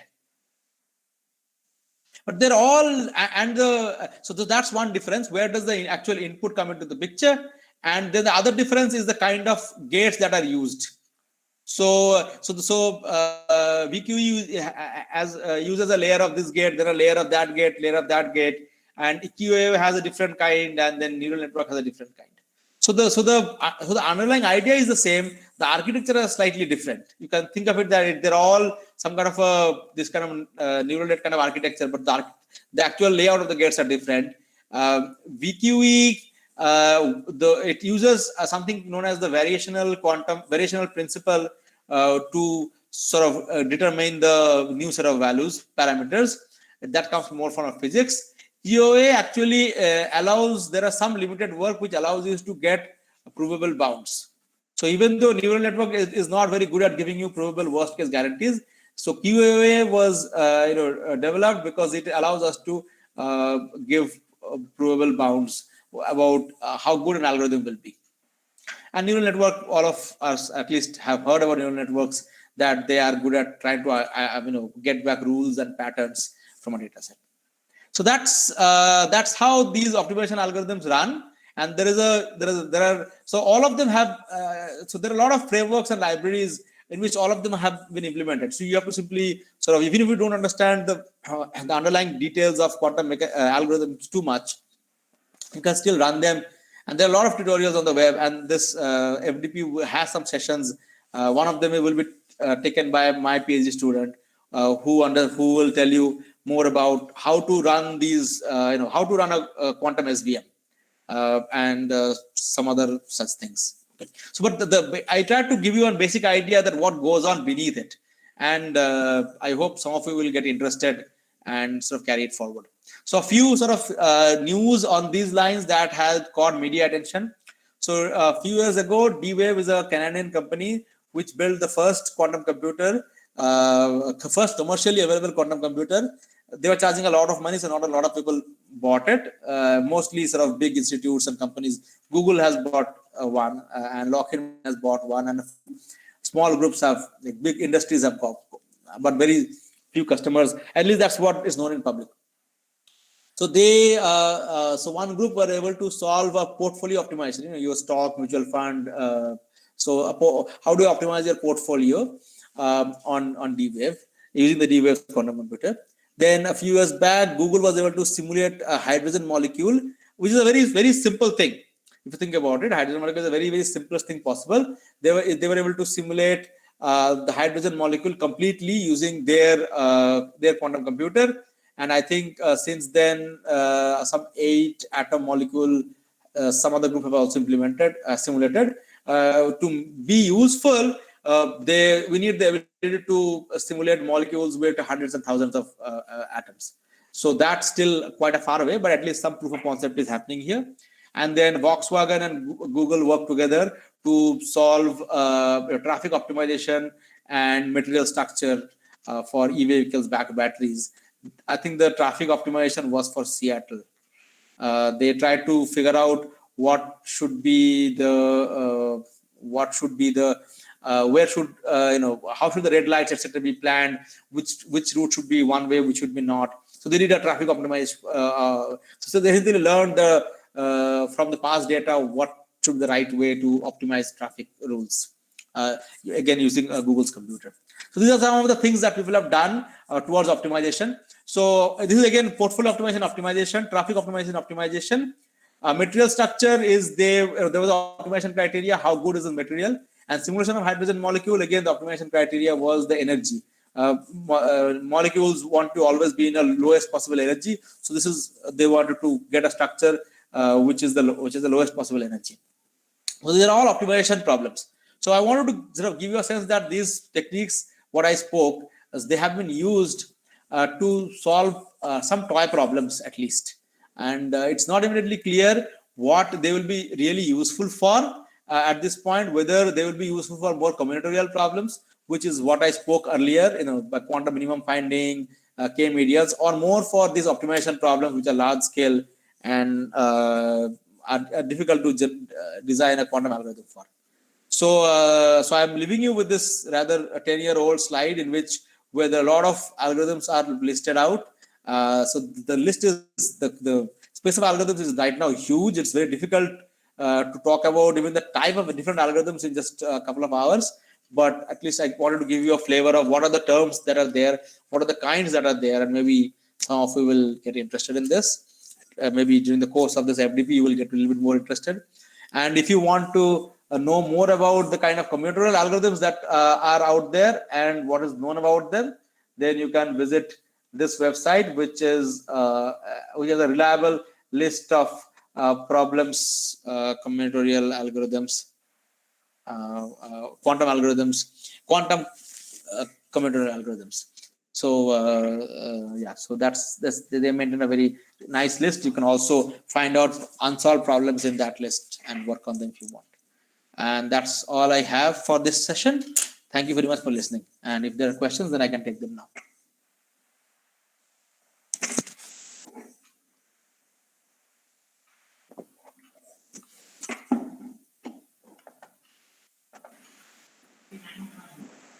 Hello, sir. Yes. How do I choose n clusters from this quantum? Before you told k medians, right? How do I in machine learning? I will be using elbow method to choose n clusters from a given data. For example, there is a data I would like to cluster them based upon the behavior. So consider a bank statement. I mean, I would like to custom credit card. I would like to cluster these people according to their transactions. I will be using KNN or K-means. So in that scenario, I will be using elbow method to find exact K value. But in this quantum computing, how do I choose K value for a particular data set or for a particular use case? Okay, so the LV method is a visual method, right? That is, you plot something, then I mean it's a within right, clusters software. Right. I use WCSS. Got it. Okay, so here you're talking about how do I even choose K, right? So I'm not aware of any quantum computing method that says this is the best way to choose K. What I presented is that that a very naive algorithm that given K tells you what the clusters would be. But what is the right what should be the right value of K? That's sort of a very important problem. That is like the hyperparameter, right? That tells you what is the right K that I should choose for this particular data set. And I am not aware of any quantum algorithm for that particular problem. That could be an optimization problem itself. And maybe there is a way to solve it, some quantum optimization algorithm way to solve it also. I'm not aware of it. Okay, and one more question is before you told this neural networks. Yes. So I think it is similar with machine deep learning also. In deep learning also, we'll be having input layer, hidden layer, output layer, and between these we are having optimizers like Adam optimizer, Adam, and stochastic gradient descent. So according to I am going to use, for example, for some kind of data, most of the people blindly use Adam. Why? Because it is robust to any kind of data set, but it doesn't depend. So according to the data, I choose weights. For example, input plus weight is equal to it goes to the it goes to the activation function, and then it passes to the next layer. But it is similar to deep learning. But what is the difference between this and I mean neural network with deep learning differ versus neural network with quantum computing? Where can I find this difference? No, I think you sort of misunderstood it a little bit. So neural network is an architecture, and deep learning is simply a neural network with lots of layers. So that's a very simple way to think about it. Okay. So what I'm showing here is a quantum version of neural network. This is also a neural network. So there is an input layer, output layer, there's a hidden layer, there are weights. You can see the top left picture just to give you an idea how it works. So this is a quantum version of neural network. Why is it quantum? Because through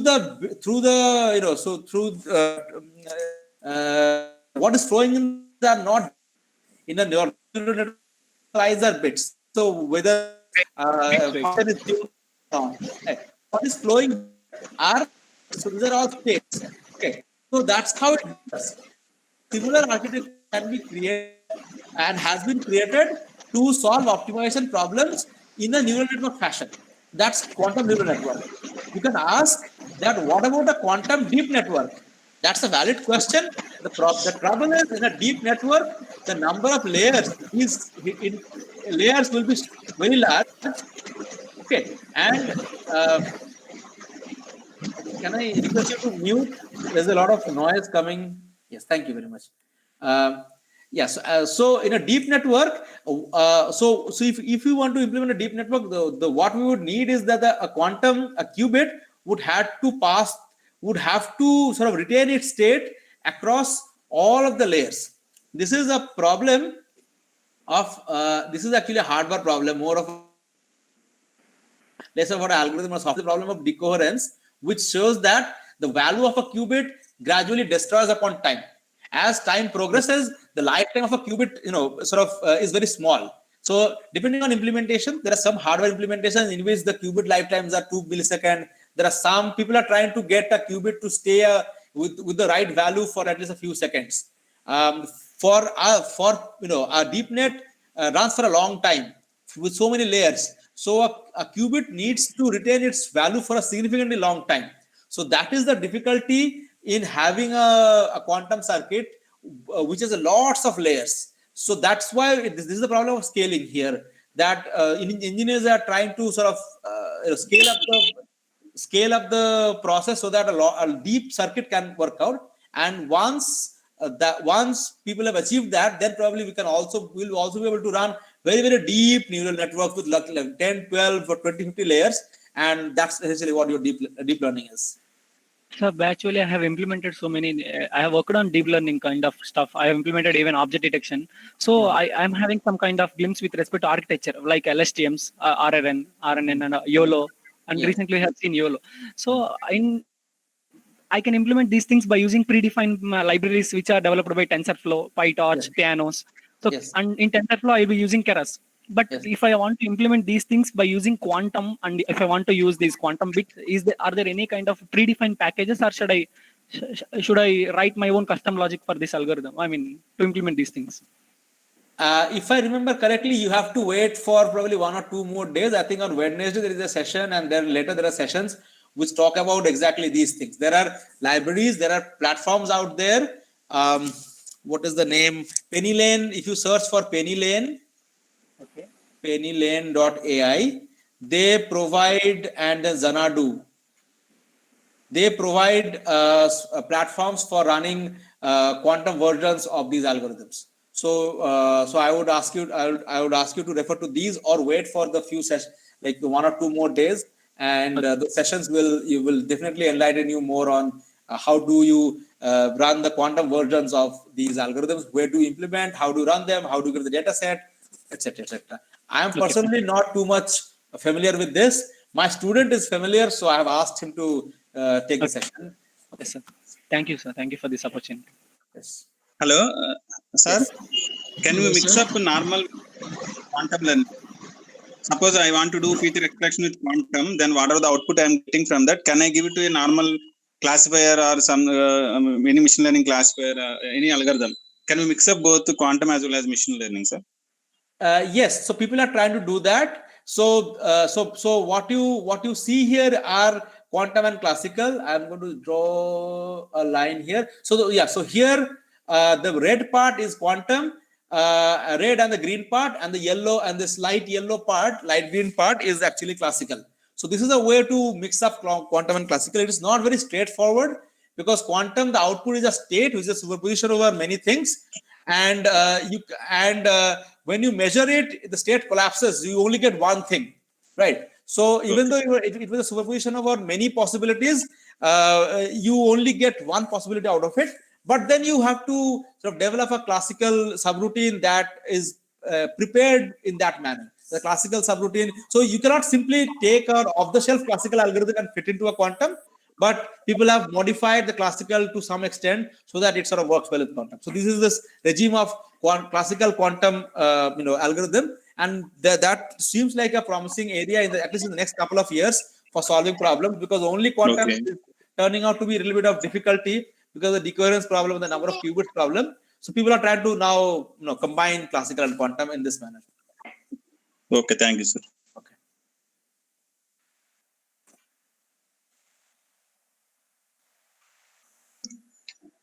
Dear participants, if you have any doubts, please you can ask. Hello, sir. Yes. Sir, good afternoon, sir. This is Mr. Kanti Kumar from Gudlavalleru Engineering College. Okay. Sir, actually, I have a doubt, sir. In real time, whether these quantum computers are replaced by these classical computers, or in architecture point of view, or the classical computers along with quantum computers may work, sir.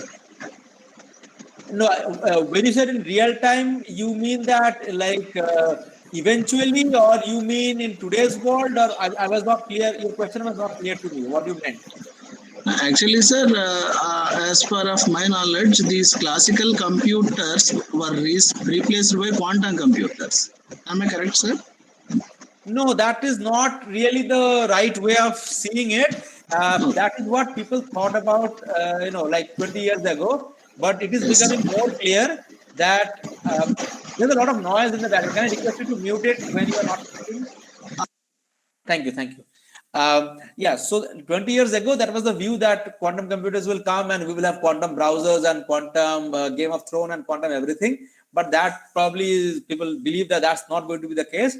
Quantum computers are going to be good at something else, and classical computers are going to be something else. And probably, when eventually quantum computers become mainstream, they will be used more for high performance computing rather than your daily consumer grade computing devices. It's unlikely that we will have quantum computers running on our phones because quantum computers appear to be good at very, very different things compared to classical.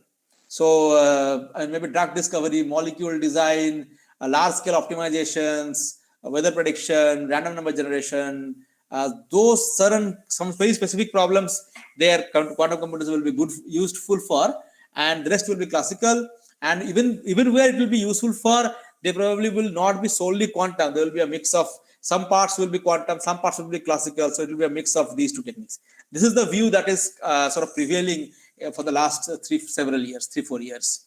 That this probably is what it's going to be look like in the near future. Of course, this is all speculation, and right now, as I mentioned in the first session, it is not even clear what are those right problems. Nobody knows. There are all these companies; they're all working in a speculative manner. They're all investing, and this is all speculative. So nobody knows. Everybody is trying out whatever they feel quantum computer will be good at, and probably in the next 5 to 10 years, it will become more clear what quantum computers can be good at. Okay. Thank you, sir. Thank you very much. Thanks for the nice class. Hello. Yes. Sir, this is Bhavya, sir. Yeah, okay. Hello, Bhavya. Hi, sir. Sir, the session is really very, very good and very nice, sir. So thank you for this nice presentation, sir. Thank you, Bhavya. Thank you, the audience, for listening patiently. And there's a lot of technical things going on here. I hope I didn't bore you too much, and at least you end the session with something positive. You don't have to remember everything, but at least some of you probably should get interested and start cracking things. Sir, this is Dr. G. Murali, sir. Hello, Dr. Sam. Hello, sir. So thank you, sir. Thank you for accepting our invitations. So you are busy with your academics as well as your works. So you accepted my request. So no problem. I mean, it's so quantum computing needs a lot of manpower. Yes. At this point, everybody is moving to AI and deep learning and government and everywhere. But I think part of it should also move to quantum computing a bit, because China and US and Europe, they're all way ahead of us in terms of quantum computing. There are a lot of more people working there, and we are really falling behind. So I'm glad that FDP on this has been organized, and at least there are some people here who for the first time probably are hearing about it and probably will spread the word, and maybe hopefully we'll get a good manpower on this also. Nice. Yes, several years back, actually, when I'm doing my research, I faced so many problems collecting information about the quantum computing, quantum QKD algorithms, QKD algorithms implementation point of view. I faced, I didn't get even a kind of information from even net also. So that's why I focused on this area. So thanks for your nice session, sir. So my dear participants, we'll continue the session. Next session will start by 2:30. Hope you'll enjoy the session. And tomorrow onwards, and more practical sessions are there. So be ready for that. Thank you, one and all. Once again, sir, Debajyothi sir, thank you so much. Thank you from my side also. Thank you for asking me to come here and share my whatever little insights I can. Okay, so I guess I can sign off now. Yes, sir. Please. Sir. Okay, thank you all. Bhavya, what about the next class? Yes, there is. So, dear participants, the next session will be on 2:30, afternoon 2:30. So, please join before 10 minutes.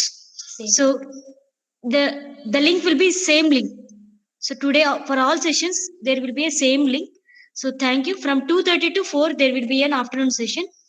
So, thank you all. Please join before 10 minutes to the session. Thank you all.